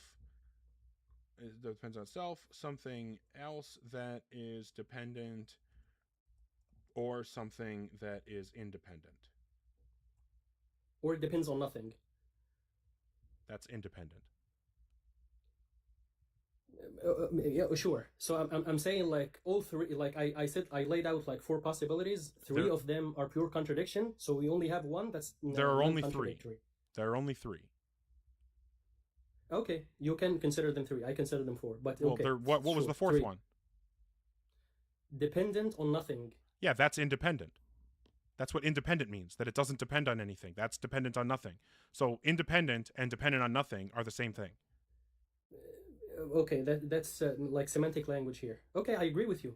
No, I agree with you. Khalas, I agree with you. Okay. But also, it doesn't make any sense to say that something in the universe is dependent on itself. That would just also be independent. Yes. So really, there's only 2 here. No. So if something is if it depends. Wait a second. If it depends on itself, you think this is independent? This is a contradiction. If it depends on itself, it's a contradiction. No, that's being independent. That means depending on yourself independent- means that you don't depend on anything external to you, and not depending on anything external to you is independence. But you still depend on something internal. So what this you still actually depend is, on so what this causes. actual second premise should be, is that if something in the universe is dependent, it either depends on something that is dependent or something that is independent. Sure. Okay. Okay, so If if it's something in if the it universe, depends on something that if is- something in the universe is dependent, it either depends on something else that is dependent or something that is independent. Okay, what's premise 3? if it depends on something like itself, either it's gonna be If like something circular. in the universe depends on something else that is dependent, then what? Then this will lead to a contradiction because it will either be like circular, which means like it has to exist for it to cause itself to exist, or it will be linear. That doesn't follow. Or it will be linear. No, Yeah, that doesn't I follow. have two horns. I'm No. saying. No, that doesn't I'm saying follow. two horns. Either this or that. That doesn't follow? Yeah, but the this doesn't follow. How so? Saying that something in the universe, if something in the universe is depends on something else that's dependent, that leads to this circularity, that doesn't follow. That doesn't lead to circularity. If one depends on two, and two depends on three, and three depends on one, is that not circular? That doesn't follow from this. Is that not circular? It follows. That's literally what I'm saying. No, that would be circular, One, but that like- doesn't necessitated by something being dependent on something else. If A is dependent on B, if A is dependent on B, that doesn't necessitate that grounds out in a circle. I'm not saying it necessitates. This is why, like, I'm saying it's either circular or linear. Like A depends on B, B Okay, depends so on then C. you shouldn't have said C this whole depends on A. contradiction bullshit. So then this leads This is not a contradiction to you? either circularity or This is not a contradiction to infinite you? regress. Is that what you're saying? Causal infinite regression is my problem, not just infinite hold regression. on, stop. If something in the universe depends on something else that is dependent, then this leads to either circularity or infinite regress. Is that what the premise is supposed to be? No, either circularity or what is it called? Like infinite causal regression. That's not what I just just- infinite regression. You have to put. There is a difference between if you put the word causal or if you don't put it. Do you understand the difference between causal infinite regression and infinite regression? If it's non-causal, do you understand the difference between them, sir? Yeah, well, the problem is that we haven't been talking about causal relationships this whole time, so I don't know why you're bringing causal relationships in now. Literally, if you've been you talking depend on about something, you ontological depend on dependence, right? causes. You've been talking about ontological dependence, right? Literally, by definition, if you're dependent, then Okay, you're so this dependent whole time on when you've been causes. talking about dependence, you've been talking about causation, not ontology? Both of them. This is why, like, I'm using my terms, sir. Okay, so you're just using idiosyncratic terms that aren't, you're using words in ways that they aren't typically used? How so? How so? That's what you Like, just said. I'm literally using dependent. I'm literally using dependent and independent. Yeah, and Dichotomy. you're saying A that you're true using dichotomy. them in unconventional ways. Independent. And you just No, told me no, that you're because, using like, them in my argument- unconventional because- ways. No, sir. It's not unconventional in that sense. I'm just saying that my argument isn't like Aquinas' argument or any. I don't other care infinite what it's regression like or what it's argument. not like. I don't give a fuck. That's Okay, irrelevant, okay. man. And Like, and what is all exactly, this and I don't bullshit? care. Like, why can't we just give the argument, And man? I don't care. Why can't This you is just the argument, sir. You're not This is get- the argument. So it Okay, sounds like so the third Latin- premise is Latin supposed to be if Latin is something not in the universe exactly depends a on something rebuttal, else sir. that is dependent, then this leads to either circularity or infinite regress. Correct? Causal infinite regression. Well, we're not talking about causes, so like we could say infinite regress of My God, dependence. like so. If everything is causal, like this is Okay, called the no, causality stop, argument. Ahmad. You can't you can't go this far into this and then now like as part of this like I don't know weird conditional that you're trying to No, set up you're here, just bring in this whole expecting- brand you're new concept. you're If expecting- it's no, about sir, dependence you're and expecting some independence, words. if it's about dependence and independence, then we should stay consistent and say that it's going to lead to an infinite regress of dependence, right? Well, the thing is, you're supposed to allow me to say my argument, not to. I'm so sorry that I'm trying to help you. I'm so sorry that I'm trying to make sure that the argument has some hope of being valid. That's the thing. You're not trying to help me. What you're trying to do here is you're actually trying to change my argument. That's what you're trying to do. I'm not changing the argument. I'm trying to use consistent words so that it actually makes sense. I'm using. Okay, it's very fine. consistent. You can. That's fine. You know what? Then we're going to get to the end of this, and it's just not going to be valid, and then there's not going to be anywhere to go. Sure. So what's premise 4? We'll see. So we stopped at if it depends on something like itself, it's going to be either circular or linear, and both are contradictions. Do you agree? So far, like this is premise 3 for me. Okay, so if it depends on something that's also that's dependent. definitely multiple premises. If that's supposed to all be in the same premise, then that we need to break this up into multiple premises. Okay, you want to put it in 2 premises? So what you want to say is, if it depends on something that's also dependent, or linear dependence, linear regression of dependence. Yes. And then linear regression, yeah. Okay. Premise 4 or circular would be circularity or linear regression of dependence, and then both are contradictions. You want to say yeah. Circular dependence and linear regression of dependence both lead to contradictions. What's premise 5? That's like would be like a conclusion 1. So it has to be dependent on something that's independent. Okay, so anything because otherwise we have contradiction. Dependent. I'm sorry. Anything that's dependent must depend what? On something that's independent. Like this chain of independence of dependence has to like be broken off by something that's independent. Okay, premise 5. This independent thing is either gonna be limited in power or unlimited in power. Limited or unlimited. Like all powerful or limited in power. Independent thing that dependent things depend on must be unlimited in power? Mm-hmm. Unlimited or limited. Either unlimited in power or limited in power. Okay, premise 6. If it's limited in power, then this means that it's also dependent. The independent thing that dependent things depend on is limited in power. What? If it's limited in power, it means that it's independent. It's dependent. I'm sorry. It's dependent. If it's limited, it's dependent. And that's a pure contradiction because now the independent becomes dependent. 7. So that all like the independent thing, all powerful, has to be either all knowledgeable, all willful, or volitional. I'm not sure. Like has a will. Like that dependent things depend on must be what? We already established that it's all powerful. Because it cannot be limited in power. I mean, like, okay, so we established that limited in power leads to a contradiction. This is like another intermediate conclusion? No, that will be the end of it. Oh, this is the final. So conclusion. Right now I got any independent. Right now, no, but I have one more premise. I have one more premise. Unless you want to break it down into a multiple premise, but I have one more premise that's left. I just asked you.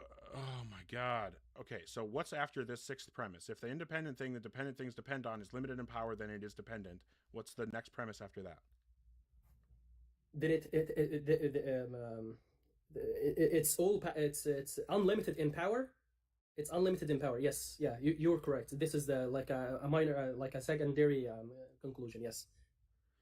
Any independent thing that dependent things depend on is unlimited in power. Mm-hmm.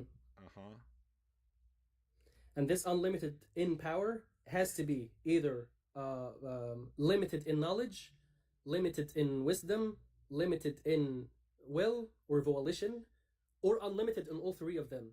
Either limited or unlimited. We've already gone through the limited or unlimited. We've already gotten to the unlimited things. You don't need to go back to what you've already done. Okay, it's the same. Yeah, I was gonna say the exact same thing. If it's limited, it will lead to a contradiction. Then Yeah, it has you already to be said that. unlimited. This is just redundant. But I said it in power, though. I said it in power. Now I'm talking about volition. Volition. I'm talking about Power, volition, ability, knowledge, capacity, wisdom. Yeah, wisdom and wisdom. Wisdom. If the independent, if it's limited in power, any of this, volition, knowledge, capacity, or wisdom, then it is dependent. Any independent thing, yes. dependent things that depend on is unlimited in power, volition, knowledge, capacity, and wisdom. Okay, so here we go. This is where you have God. Okay. That's So premise 4. Independent So in what's its the existence, justification for premise 4? which is the limited in power. No, circular dependence and linear regression of dependence both lead to contradictions. Fair enough. Circular dependence is like, as you said, like A depends on B, B depends on C, and you can put like infinite number between B and C. It doesn't matter. But if it's circular, it comes back again to A. So A depends on A. No matter how many intermediary you put in between them, like it doesn't matter. Eventually, A will depend on A. Okay, so if a dependent thing has an ultimately circular chain of dependence, then it depends on itself. Okay? Yes, and that's a contradiction. What's the contradiction? That it has to exist for it to cause itself to exist. Like its existence depends on its prior existence to cause it to exist. Like you're the father of yourself. Like you have to exist. Yeah, see, this is the problem with father. trying to do this whole thing about dependence and not talking about causes from the beginning, because now, like, this is just a complete non sequitur. Because now you're talking about something completely different. We're not talking about we haven't been talking about causal power or anything causal, and so now you're trying to make it about causal stuff, and it's just none of this follows. Like clearly things can be dependent on other things ontologically without also being causally dependent on them.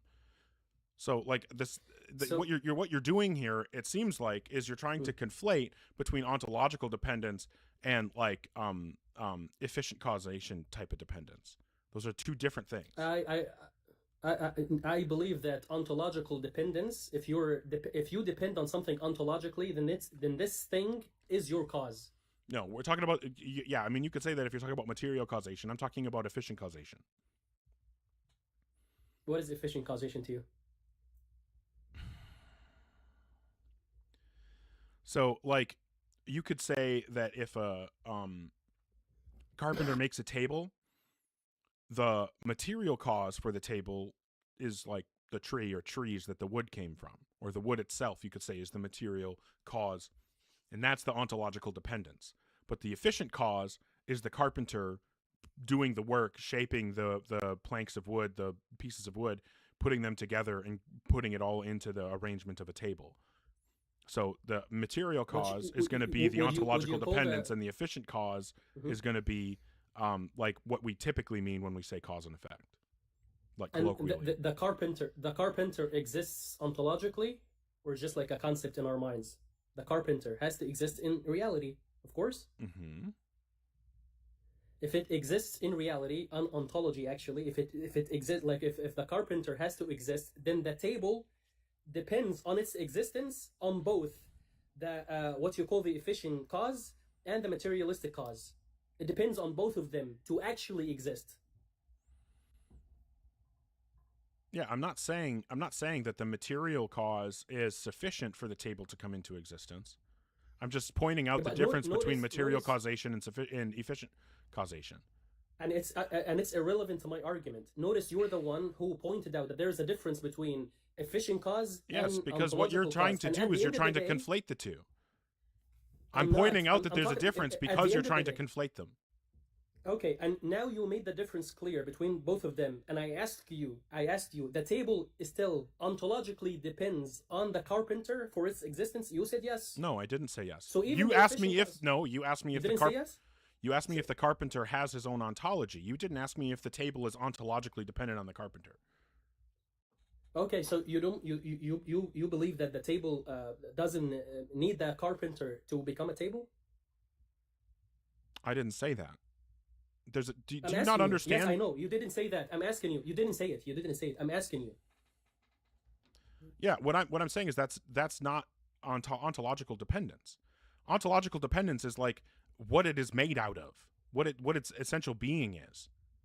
Like ontological dependence is a different thing than the type of efficient causation that I'm pointing out. And you're trying to conflate the two, and I'm saying that they're not the same thing. And that's the lack of clarity in your argument. What is the definition of ontology to you?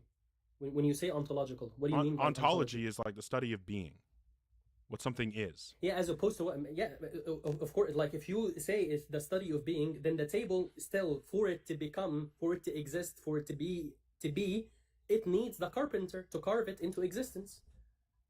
Yeah, that's not. It's like ontological dependence, though. That's not something it's ontologically dependent on.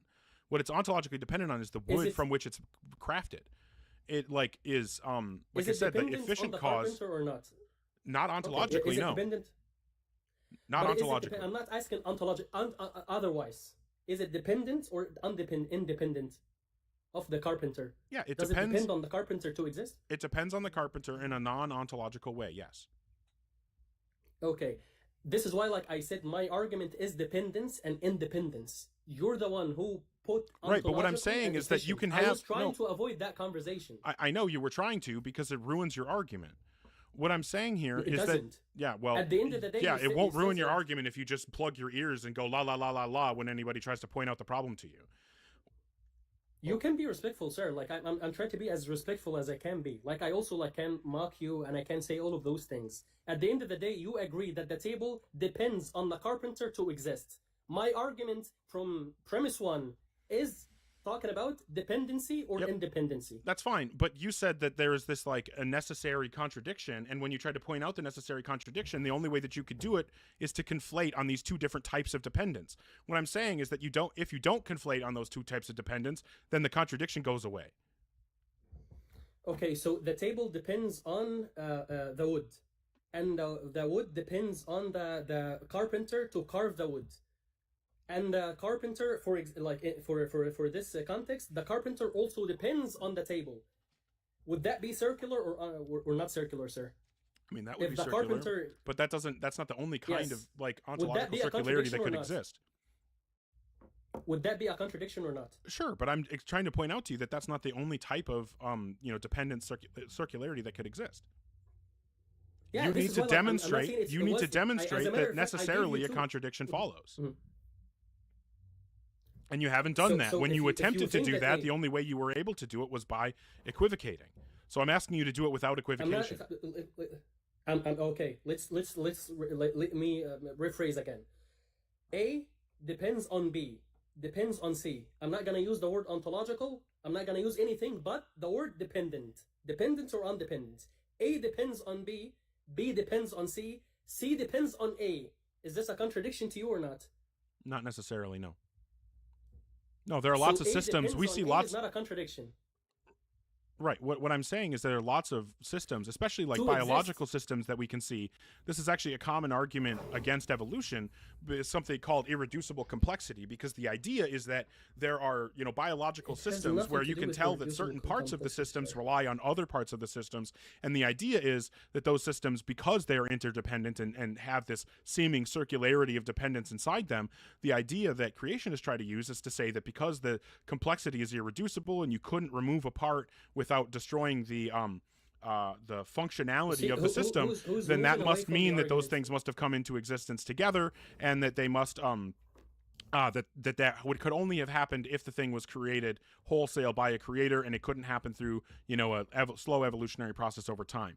So this is the type of argument that is commonly given. But what I'm telling you is that because we know that these types of systems where things are interdependent on each other can come into existence without any contradiction, I don't see any reason why I should think that necessarily that type of circular interdependence produces contradiction, because we know of examples of those types of things existing without contradiction.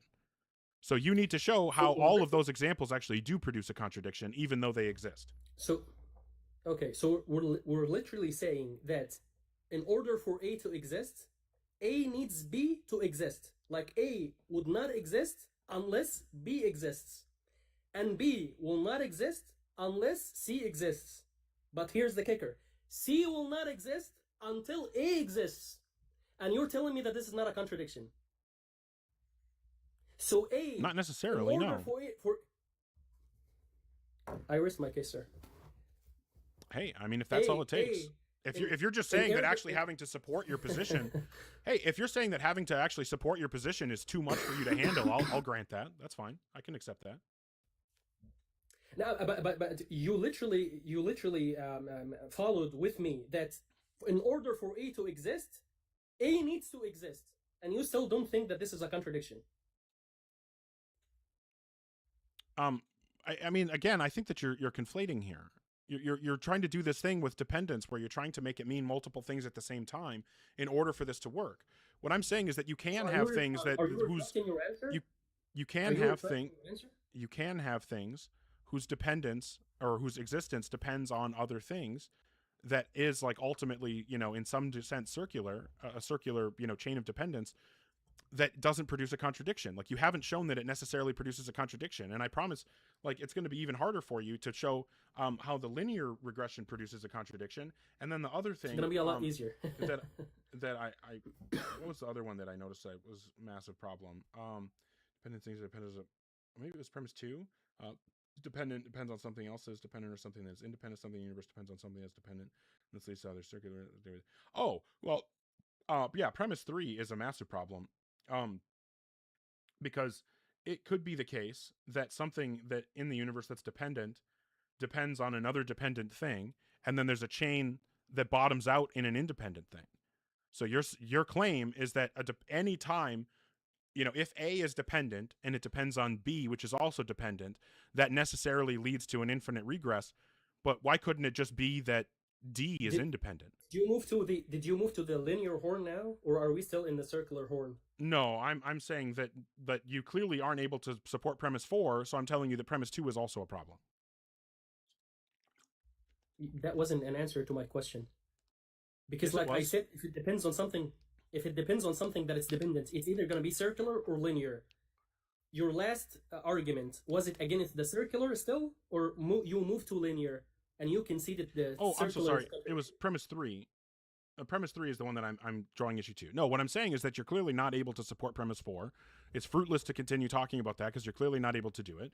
So I'm moving on to premise 3, which is also a problem. Which is that if something in the universe depends on something else, I just proved, and you conceded that circular. If it's circular, it leads to a contradiction. No, I specifically disagreed with you, and I don't know why you're having such trouble tracking. Yeah, sure. So what I'm saying is because you're not able to demonstrate premise 4, I'm saying premise 3 also has an issue, because premise 3, as we wrote it down, is if something in the universe depends on something else that's dependent, then this leads either to circularity or infinite linear regression of dependence. But that's obviously not the case. Yes. Do you have another possibility? Yeah, I just explained it to you. Were you not listening?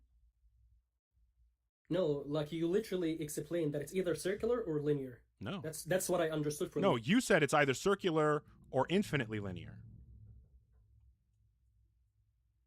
Yes. Or it depends on something that's dependent, or that infinite chain became finite. No, because you're saying if A is dependent in some way, and it depends on B, which is also dependent in some way, then this necessarily leads to an infinite regress of dependence relations. That's your claim, right? No, I'm saying if it's infinite, then it leads to a contradiction. It has No, to be that finite. wasn't the claim. The premise that you gave was that if something Read in it the again. universe Read it depends again. on something else that is Mhm. dependent, then this leads to either Yes. circularity or infinite linear regression of dependence. Yes. Okay, I'm saying that's not correct. If we're talking about what if it depends on something that's also dependent, correct? Yeah. So A depends on B, B depends on C, C depends on D.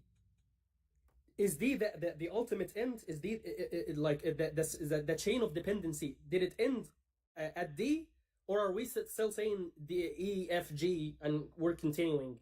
If it ends at D, then that shows that your third premise is wrong, and it could feasibly My end God. at D. This proves my premise. No, it doesn't. This proves my premise. No, it doesn't. Your contention, was that any time a dependent thing depends on another dependent thing, this either leads to circularity or infinite regress. I'm saying that a dependent thing could depend on another dependent thing that depends on an independent thing. So let me just like to be on the same page with you. So you believe that if I'm asking you, for example, the question that who caused you to exist, and you told me your father, and then I asked you who caused your father to exist, and you said his father, you believe that now you ended the chain of dependency. You're answering the question, not you're shifting the question to the father, to the new father, or to the grandfather. You're not shifting the question. So you believe that this solves your like you actually reached the you know like the what's sufficient for you, like you've ended, like this is your argument. That was an impressive display of how bad some people can be at tracking. That's literally what you're saying, is No. it not? No, that's not what I'm saying at all. I didn't say anything about my father. No, but that was an example. I didn't say so anything God, about my father. My God, you're not. Who's not tracking? Who's not tracking? I'm You talking about- clearly. I'm talking about an Where I'm example. not talking about fathers. So when we say yes, I didn't say in all yeah, cases. Father was an example. My I God. didn't say that Yeah, in father all was an cases. example. I didn't say that in all I cases. feel like you're literal minded here. I didn't say that in all cases, dependent things depending on other dependent things, immediately saying that you bottoms didn't out solve after the 3 or 4 question. steps. What I'm saying is that that's a live option. You would have to demonstrate that a dependent No, thing it's not. depending on another It's- dependent thing that second dependent thing then couldn't depend on an independent thing. That's literally what I said. Okay, so that's So what you have to show now, You so what you have to show now, Ahmad, this is what the you have to argument show that now, you're Ahmad, not- Ahmad, what you have to show now Okay, sir. is that if Mhm. A depends on B and B depends on Yes. C, C cannot be independent. No, you believe that C is the independent. You correct? have to demonstrate that if A depends on premise B 4, sir. and B depends on C, that That's C premise cannot 4. be independent. Yeah, exactly. If C is independent, then that's premise 4. No, You're it's not not. tracking. That's premise 4. No, it's not. I'm talking. No, we said if it depends on something like itself, if it depends on something that's dependent. Yeah, that's If A you depending tell me on that it B. depends on something. Hold on. My God. I don't know why you're crashing out now. I don't I'm think not it's this big of a crashing out. I'm deal. laughing Yes, out you're loud, crashing sir. the fuck out. I'm You're laughing going out loud. nuts. I'm What laughing- I'm saying I'm is, laughing out here, loud. I'll put it up on the blackboard here since you're struggling to track. All right, we'll put this up on You the screen. literally prove that it has to depend on Okay, something that's so- independent. So Independent. And now we depends move to the on- independent thing. We ask the so questions. if We A investigate the depends on B and B depends on C, C cannot be independent. what was my This argument, is sir? What this was is my what you premise? this is what you have to defend now. Yeah, sure. Now, if it depends, if C is independent, the question becomes: this independent, is it limited in power? No, or you have to show all-powerful? that C cannot be Wallah, independent. This is no. I accept if it's independent. That's exactly my Okay, argument. If it's no. independent, I move to the other horn, No, which is no. it limited in power? No, or- no. This is Are the you saying premise. that C is both dependent and independent? Nope. Is that what you're saying? Nope. Because I put if up it's the premise. independent, I put up the premise here. This Yeah, is the sir. premise. If something in the universe depends on Mhm. something else that is dependent, then this leads to either circularity that is dependent. or infinite That's the linear key word. regression That is it. of dependence. No. The second So second we're line, saying sir. Second line. something Second else that line. is Second line. dependent. Dependent. Yeah, Now you're B saying is dependent. C. Yeah, B is dependent in the example. Let's Yes. Yeah. And then So what you're saying, so what this premise is saying, so what this premise is, Ahmad, hello, calm down. Yes, sir. Okay. Yes, can sir. can you stop Yes, sir. screaming? Can you please stop screaming? My apologies. My apologies. Can you please stop screaming? Yeah, sure. My Okay, my thank apologies, you. sir. So this premise, your third premise in your argument, states that anytime a dependent A depends on a dependent B, this must lead to circularity or infinite linear regression, which means that if A depends on B and B depends on C, C cannot be independent. So you now need to show that any time any A depends on any B that depends on a further C, that C cannot be independent. That's what you need to demonstrate. All right, sir. Okay, now focus with me.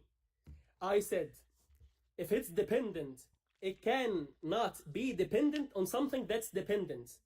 And I gave the example, A depends on B. And now you only shifted the question from A to B, because we're gonna ask the same question. What is B dependent on? You're either gonna tell me that B depends on C, which is dependent, and now No. what does C depend on? Just listen to me. Let me finish, please. Let me finish, please. No, because what you're doing So is we're gonna conceding say- my point now. You're conceding my point, Ahmad. And the fact that you don't see literally it, my argument. no, the fact that That's you don't literally see, my the argument, fact that sir. you don't see that you're conceding my God. point means that you are not tracking this conversation. What you No, just that's said, Ahmad, literally my Ahmad, point. what you just said, Yes, sir. conceded my critique of this premise. You just conceded that I'm right, that this premise is wrong. You're just calling my argument concession. No. That's literally my argument. No, I'm saying that you have conceded that this premise is wrong. You are agreeing that this premise How is it- incorrect. Sir. A depends on B. Is B dependent or not? Dependent on C. Okay. Is C dependent or not? You have to demonstrate that C must be dependent. Yeah, I'm saying either C is dependent or independent. No, Which one you do have to choose? you have to show that C has to be dependent, that C cannot be independent. This is literally the demonstration. I'm No. demonstrating real life, right here, right now, and you're gonna concede again. Is C dependent or independent? Which one do you want to choose? You have to demonstrate that C cannot be independent. That's the demonstration. Can you engage with me? That's literally. Don't. No, repeat you're not yourself. That's tracking. literally the No, Ahmad. demonstration. Ahmad, the reason I'm repeating myself is that you're not tracking. Your claim here is that anytime I'm asking your you claim, a simple your question. claim, Is C dependent or independent? I'm saying that you have to demonstrate that it must be dependent. Okay, so I am the claim. I am demonstrating. The claim. I am demonstrating. If C is dependent, Oh, then you told this me you were leads going to a stop screaming, contradiction. Ahmad. Ahmad, you told me you were going to stop screaming. I'm sorry. Okay, I'm sorry. I have my headphones on. Okay, so the next time you start screaming, I'm just going to drop you. I'm not going to just have you up here screaming at me when you aren't even tracking the argument. I'm not trying to scream. I'm sorry, sir. You've been very patient with me in my broken English. So Here's what's happening right now, Ahmad. It's clear that you're not tracking, and we can chalk that up to language difficulties. That's fine. My issue. You're the here, one who's not tracking, sir. As a matter of fact, I'm you're continuing doing it out again. of respect for you. You're doing it again. Keep it down, my guy. What I'm saying is, you're saying, okay, no, this is the claim. Their claim is that if A depends on B and B depends on C, C cannot be independent. I'm saying I don't see why this follows, and you have yet to demonstrate how this follows. But this is what your premise is demanding. Your premise demands that any time an A depends on a B that depends on a further C, that the C cannot be independent. You need to demonstrate that. We've been on this forever now, and I'm not going to keep running in circles. So either you're able to demonstrate that C cannot be independent, or you concede that your premise is wrong. Right, sir. So you made the biggest straw man here when you said that the claim is the premise. That's your understanding You're of the saying premise. that the only two What I options. literally- Hold what on. the premise that you wrote that's on the screen. That's on the screen. This one? It says if something in the universe depends on something else, that it is dependent. Yeah. Then So this is leads an to A either depending on a circularity- dependent B. No, hold on, Ahmad. Sure. So if A is dependent on B. It was and my turn hold to on, speak, sir. hold on. I let you speak. You should let me speak. Yeah, because It was my I'm turn. interrupting you. I'm interrupting you because you made the tracking error But it again. was my turn, though. It Yeah, was my but you turn. made No, the it was my tracking turn. I'm error literally again, and reading- so I'm literally reading. you I'm made the literally tracking reading the error again, premise. Ahmad. You made the tracking error again, and I'm trying to I'm- bring you I'm back to the reading point. Premise. How is that not tracking? I'm Okay, reading so the then premise. okay, so then to demonstrate that you are tracking, Steelman, my critique. Of course. So you like the premise that I wrote, you understood from it that I am saying that A, if it depends on B, this B cannot depend on something that's independent. You're saying that this is my claim. Yes, that This is the not claim. my claim, sir. Or it's circular. No, You're this is saying not my either. claim. You're saying No, the no, thing no, that B no, depends no, on. no, no. That is the Listen, claim in the premise. listen. That's the claim in the premise Listen. here. So you're saying the you only show premise options. four? Can you show premise four for people? Can you show premise 4? We're only discussing premise 3 right now. So what Yeah, I'm but yeah, saying but is that I'm- if something. I'm pointing out that you're doing a straw man. No, this isn't a Because straw you- man. I'm only you- discussing you- this you- premise right now, Ahmad. I'm not straw manning any of the other premises. I'm not even discussing any of the other premises right now. I'm showing you the problem with this premise literally- specifically. No, it's not a problem if I say that premise this will lead that premise 3 will lead to premise 4, and you literally say that premise 3 if it's dependent, then it's either gonna be circular or linear. So it has to be independent, which is premise 4. And now we ask the No, question because on this independence. premise says Is that it can't limited be in power independent. or unlimited in power? No, this premise If says you're- that if- if- no. if- What? if- Hold on, Ahmad. You're misunderstanding. You again. asked me to steal man. You're asked me to steal misunderstanding. man Yep, your and you position. failed. I'm asking you to Yep. steal. No. I'm asking you to steal my position by showing premise 4. Show it. If you're not afraid, show it. Oh, it's not a Show matter of premise 4. fear. This is the argument, right? And so premise 4 was circular dependence and linear regression of dependence. Both, or well, what it actually was infinite linear regression of dependence. Both lead to contradictions. That was premise 4. I don't know how What's that helps the you IC? here. Read the IC. Read the IC. Yeah, anything that's This dependent must depend on intermediate something that's conclusion. independent. Yeah, and that's I also rest my false. case, guys. Yep, that's also I false. rest my case. That's also false. That's literally. Yeah, that's also false. That's literally my. Right. The reason that this is false. So this is C. The reason this is C that you're talking No, about. the reason that now you got. C becomes Hold on. independence, and we ask, Okay, we Ahmad. ask the questions about Ahmad, the independency. You told me so many times that you were going to stop screaming at me. I have not gotten heated. I have not yelled at you. I have not even muted you. I'm But just trying to have the you're- conversation, and every time I point out a problem with your position, you scream at me. I respect that. No, I'm sorry. Okay, I respect so what that. I'm I saying, respect that you're having the conversation. What I'm saying here, Ahmad, is that I understand how this follows from, or how you think that this follows. I'm not sure that it fully does, but I'll grant that it does for the sake of argument. But the reason that you get to this flawed intermediate conclusion here is because of the flaw in the third premise. And so I'm trying to discuss the flaw in the third premise. So what I'm saying here... Intermediate conclusion. You see, that's what you're doing. What am I You're doing? calling the intermediate conclusion a flaw of a flaw. Yeah, So it is a you're flaw, literally yes. calling my argument. So you're not arguing against what I say. What you're saying is you're putting a label on it. No, I'm arguing You're just, against like, what you're smearing saying. it. You're putting a No, label on it. Ahmad, I'm arguing against what you're saying by showing where the problem is. And where the problem is in premise 3. Right here. This is the problem. You're saying, you're literally saying the problem with premise 3 is it will lead to the intermediary conclusion that's in premise 4. No, I'm not saying it. The That's problem. literally what you're saying. I'm so that's so what you're sorry. saying, though. I'm sorry that I did such a bad job explaining my point that that you thought that Okay, that's what I was do a good saying. job then. I- Do a good job then. Yeah, that's my intention. I'm going to try my best. Sure. What I'm saying here is that you're trying to say that any time there are two dependent things that that share a dependence relation, that there must then be either circularity or infinite regress. I'm saying that there is a third option that makes your Which is premise the wrong. Independence. No, the Oh my third God. option is that You cannot dissect. You cannot dissect, brother. Like you cannot dissect it and remove the premise 4 and the intermediary conclusion that we agreed on. no, we're talking. Of course, Okay, you're gonna so say, you're gonna Ahmad, think that Ahmad, it's contradictory because Ahmad, you're removing part Ahmad, of the Ahmad, argument. Ahmad. Yes, sir.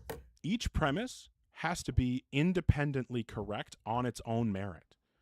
The argument, you can't have a false premise and Are say, you no, talking about that's... syllogism here? I'm just talking about, I don't know if this is a deductive syllogism, but I'm saying that what I'm saying is that you can't say that the reason that it's okay for 3 to be wrong is that incorrection or the incorrect aspect of 3 is made up for later in the argument. That doesn't work. Where's the contradiction? I didn't say there was a contradiction. In 3? I didn't say there was a contradiction.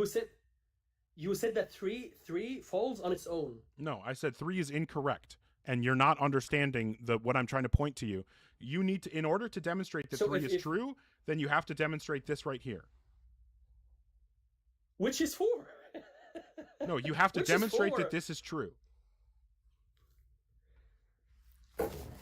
Well, I'm trying to be as good faith as I can be. Okay. Again. So then what I'm asking you to do is demonstrate that this statement right here is true.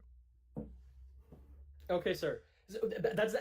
That's you have to focus on my claim, not how you understood my claim and how you I'm asking you to defend this right here. I'm asking you to support this right here. I defend my premises, sir. I don't defend your understanding of my premises. I'm saying that this claim is literally premise 4 for me. And you want me to include it in premise 3. I don't put it in premise 3. No, you're just again, you're not tracking. You're just not tracking. So the way that this should actually look, even your audience in the comments, they're agreeing with me. They're saying you're the one who's not tracking. The way that this should look is if something in the universe depends on something else that's dependent, then this leads either to circularity, linear regression that bottoms or independence out in an independent or you cut the chain of dependencies by an independent being, or infinite linear regression of dependence, right? So your disjunction is missing one of its disjuncts that's important. That's why your premise is wrong, because that's you didn't literally include in premise 4, sir. Yeah, but it has to be in this. It has to be in this premise for the premise not to be incorrect. If you remember, I wanted to be as detailed as possible in each premise and to give you fewer premises. But you told me this is too long. We have to break it down into more premises. That's your doing, sir. You told me to do so. So you're saying that no. So you think that it's a good argument when one of the premises is obviously false? How is it false if it leads to my intermediary? Yeah, because conclusion? This isn't. How is it false? This isn't the Literally, correct. it leads to what I want it to lead to. This isn't the correct disjunction in this consequent. This would be the correct disjunction for this consequent, right? And because you didn't include one of the disjuncts that would follow, and since you didn't include one of the disjuncts that would follow, your premise is wrong. But now premise 4 becomes redundant. Now you have to remove premise 4 and the intermediary conclusion. You have to remove it because it becomes redundant. Because it already exists in premise 3. It sounds like maybe you just don't understand the critique. I don't know what else I can tell you, Ahmad. Okay. No, it's just. But how are you gonna say this and say premise 4 as well? You have to remove premise 4. You have to. Because it becomes redundant. So we have to remove that circular dependence and infinite linear regression of dependence both lead to contradictions. That has to be removed. Because like you already put that it has to become either independent or dependent. That's circular or linear or independent. So now premise 4 and the intermediary no, because you're saying is redundant. No, because what it's you're redundant. saying This is redundancy. No, what you're saying is that because you don't think. Yeah, I don't know how else I can explain this to you, Ahmad. I'm sorry. I apologize that I failed so horribly to explain the problem in your argument. But what I'm saying is that it is possible. My contention, Ogar's contention, it is possible for an A that it is possible for a C to be independent when an A depends on a B that depends on that C. And Ahmed's response to this is that this is exactly my point. Okay, but then you're agreeing that this premise is wrong. So then you're agreeing that this premise is false. No, I'm not.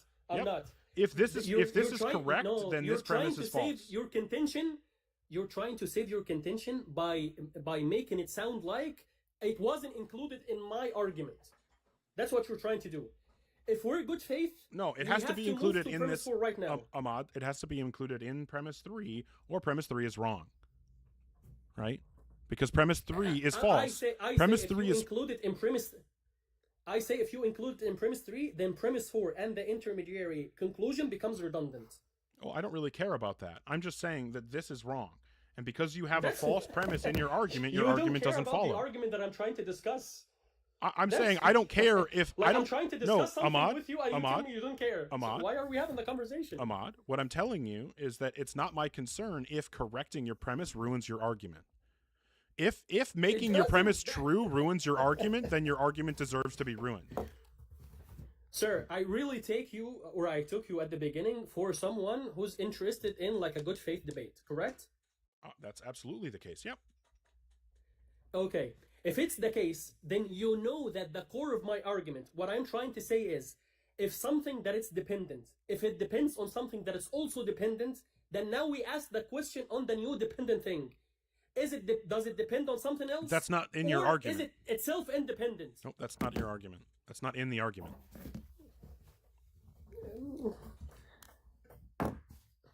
Okay. Well, it sounds like you're really struggling here. I feel. We've been talking for almost an hour. No, you don't. We've been talking for about an hour. What I'd ask you to do, And I Ahmad, appreciate is it, for you sir. to think about this. Maybe try to formulate the argument a little bit more coherently, and maybe you could come back and we could talk about it again. But right now, like I said, there's obviously a false premise here, so I don't know why we would take the argument seriously. But I appreciate the conversation, As a matter of fact, and I hope that we get to talk appreciate again you, another and time. I appreciate you giving me the chance. I feel like you're just trying to save face here, but I appreciate your patience. I appreciate you giving me the chance to even speak with you for 1 hour. I appreciate it, sir. And I would love to talk to you again. I would be happy to talk Have with a you nice day. again too, as long as you come with a more coherent It's argument. gonna be the same. I'll Well, just yeah, work on fix my it. English, but it's gonna be the same. No, we'll fix the argument so that it doesn't have false premises. All right, well, have a good one then.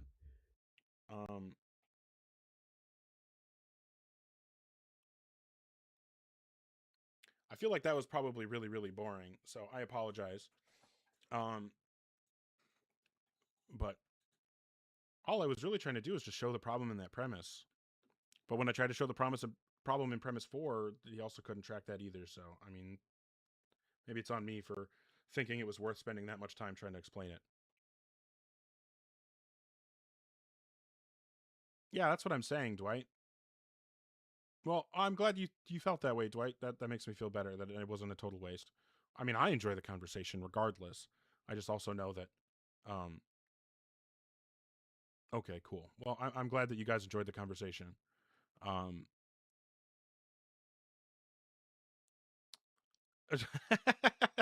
Those are bots, Ahmad. Those are bots. I wish that there was actually 1,100 people here with 248,000 likes for real, but unfortunately, those are bots, and I don't know how to get rid of them. I started blocking them, but it's like, how the fuck am I going to block them all? Yeah, exactly, Dwight. Exactly. Well, that's good, Alaska Snow Jade. I'm glad.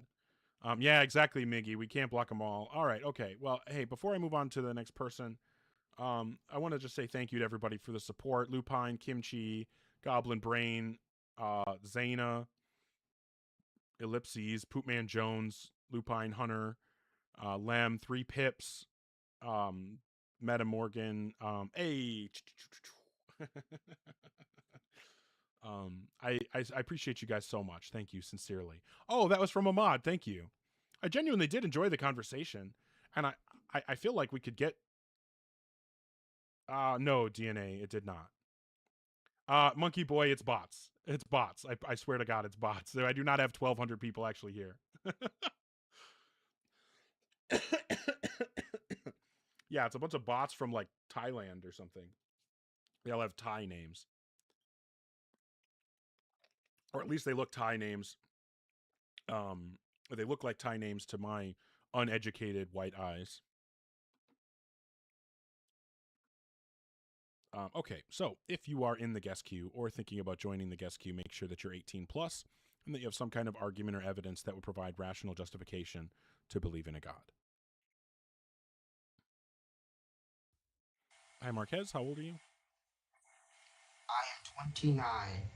Okay. And do you believe in a God? I do. Great. Which God do you believe in? I'm guessing the one the prompt is about, Yahweh. Okay. Are you Christian? I am. Cool. What would you say is the best argument or evidence that would provide rational justification to believe in a God? Got you. Now, first, before I start, am I going to be able to speak without interruptions? I'm asking because I get interrupted a lot in these debates. So I will only interrupt if you're like off topic.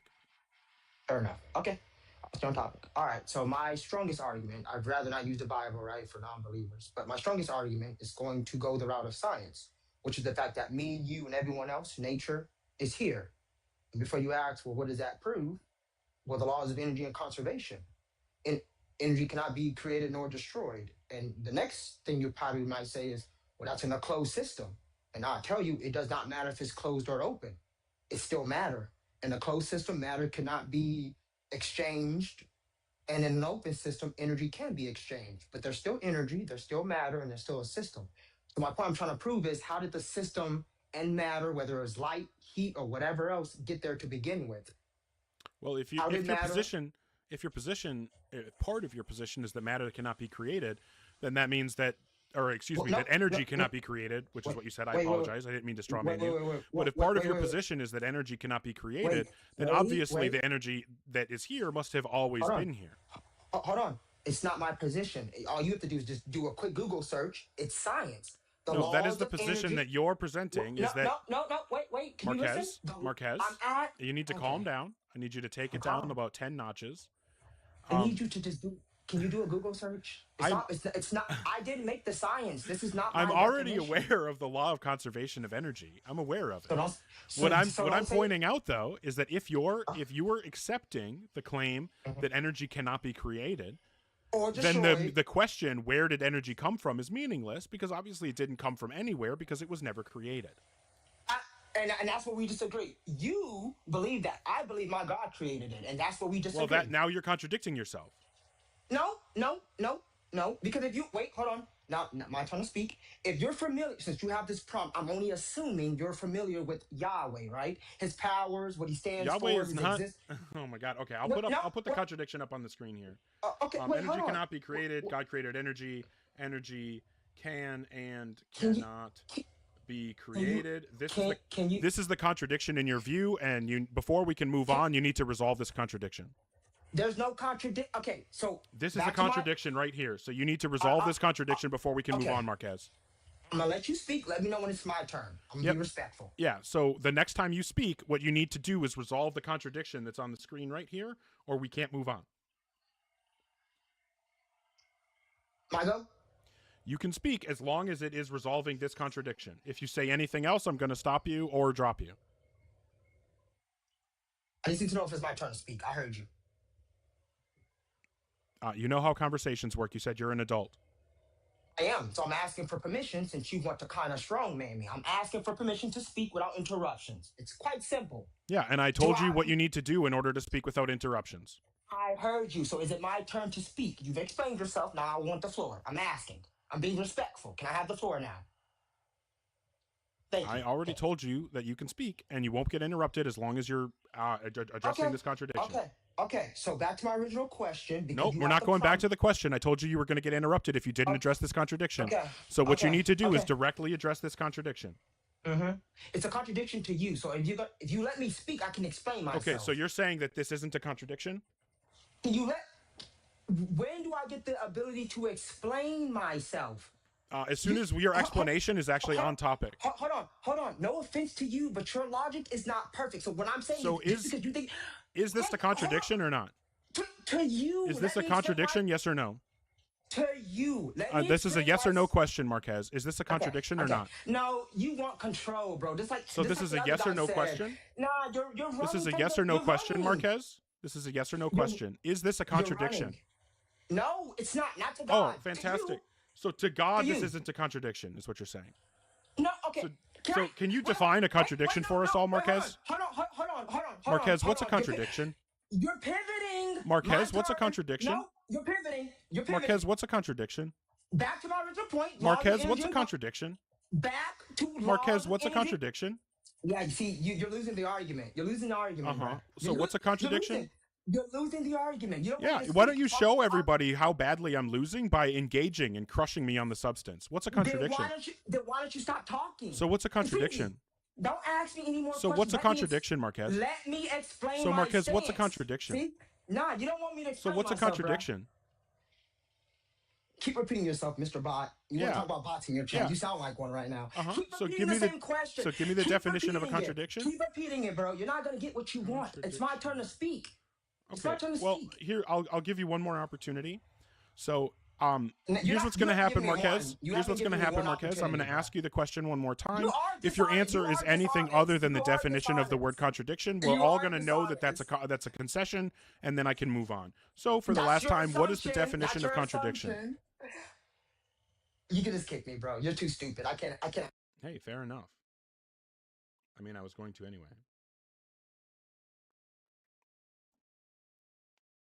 Okay, that was fun, huh? It was a good time.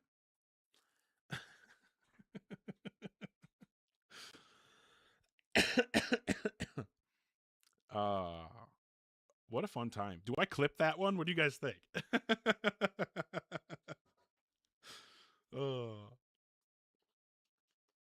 Good times. All right. What do I write down for that?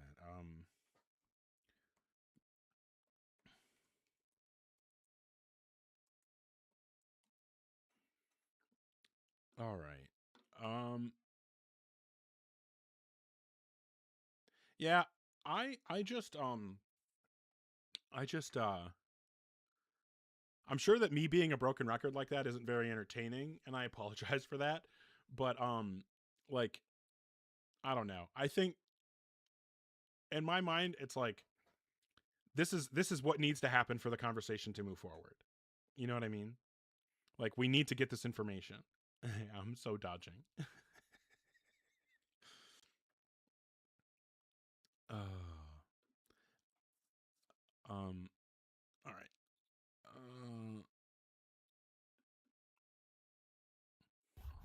I forget, Ben. Are you Christian? Oh yeah. Okay. Do you have anything of substance this time, or are you going to crash out immediately again?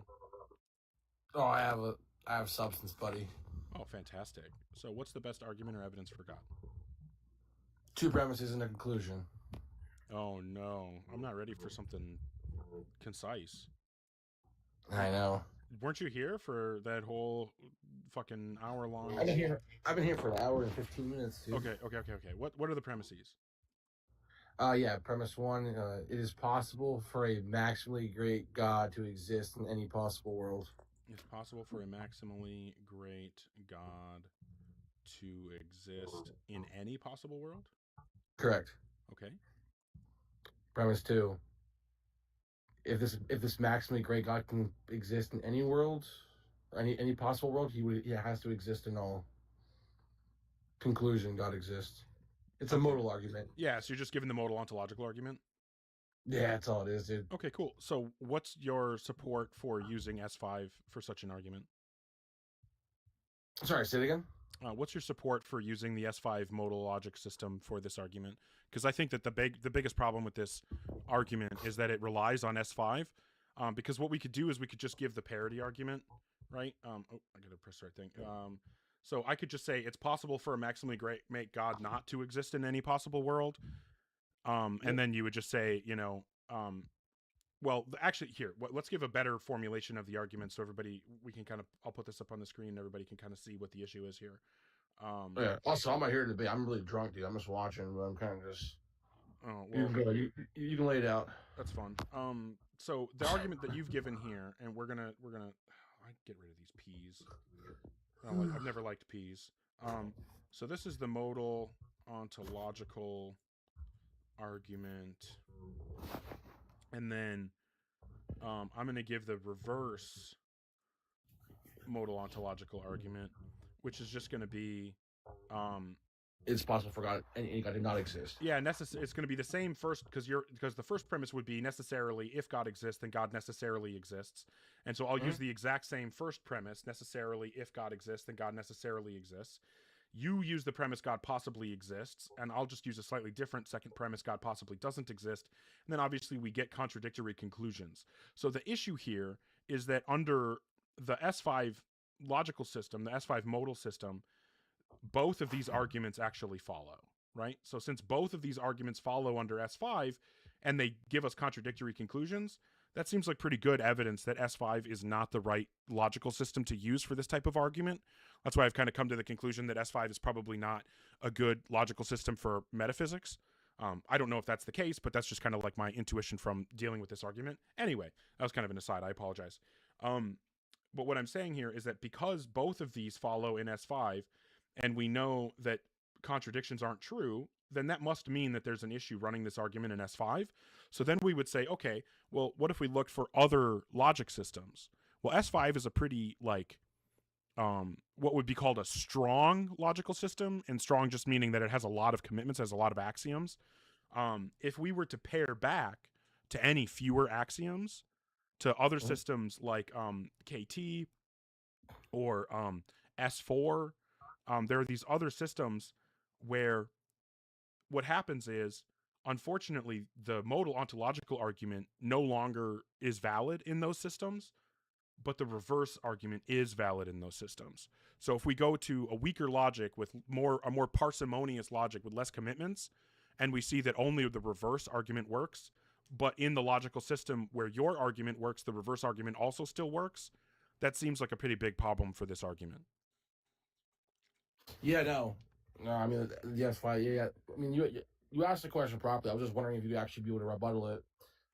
Yeah, there's a great video. I don't remember. I think it's on Phil Halper's channel, Skydive Phil, on YouTube. It's, I think, an episode of his sci-fi show, SCIPHI, and it was a conversation that I think it was actually Phil, Dan Linford, Alex Malpass, and they were all talking to Joe Schmid from Majesty of Reason. Yep. And Joe and maybe Alex, I don't remember, had written a paper about this argument, and the whole paper was on how S5 is the wrong system for this type of argument, and then that whole video really explains why this argument doesn't work and what the issues are and why we should be using a different logic system for this type of argument, and how in those other logical systems the reverse argument works but the regular one doesn't. Okay, yeah, no, I'm gonna go watch that. I'm gonna keep drinking. I'm gonna keep watching you. Bring someone else up and have a good night, man. All right, when you got another solid argument you want to discuss, bring it. Okay. All right, man. Sounds good, man. Take care. Hey, well, that's nice, because last time he came up here, he was real hot under the collar. So I appreciate being able to go back to having good conversations. MOA, Mall of America. Okay, folks. I have been going for like 2.5 hours. And it's basically quitting time for me when I normally stop. So the P Wizard will not be happy about this. I love you, Obelisk. You're so funny.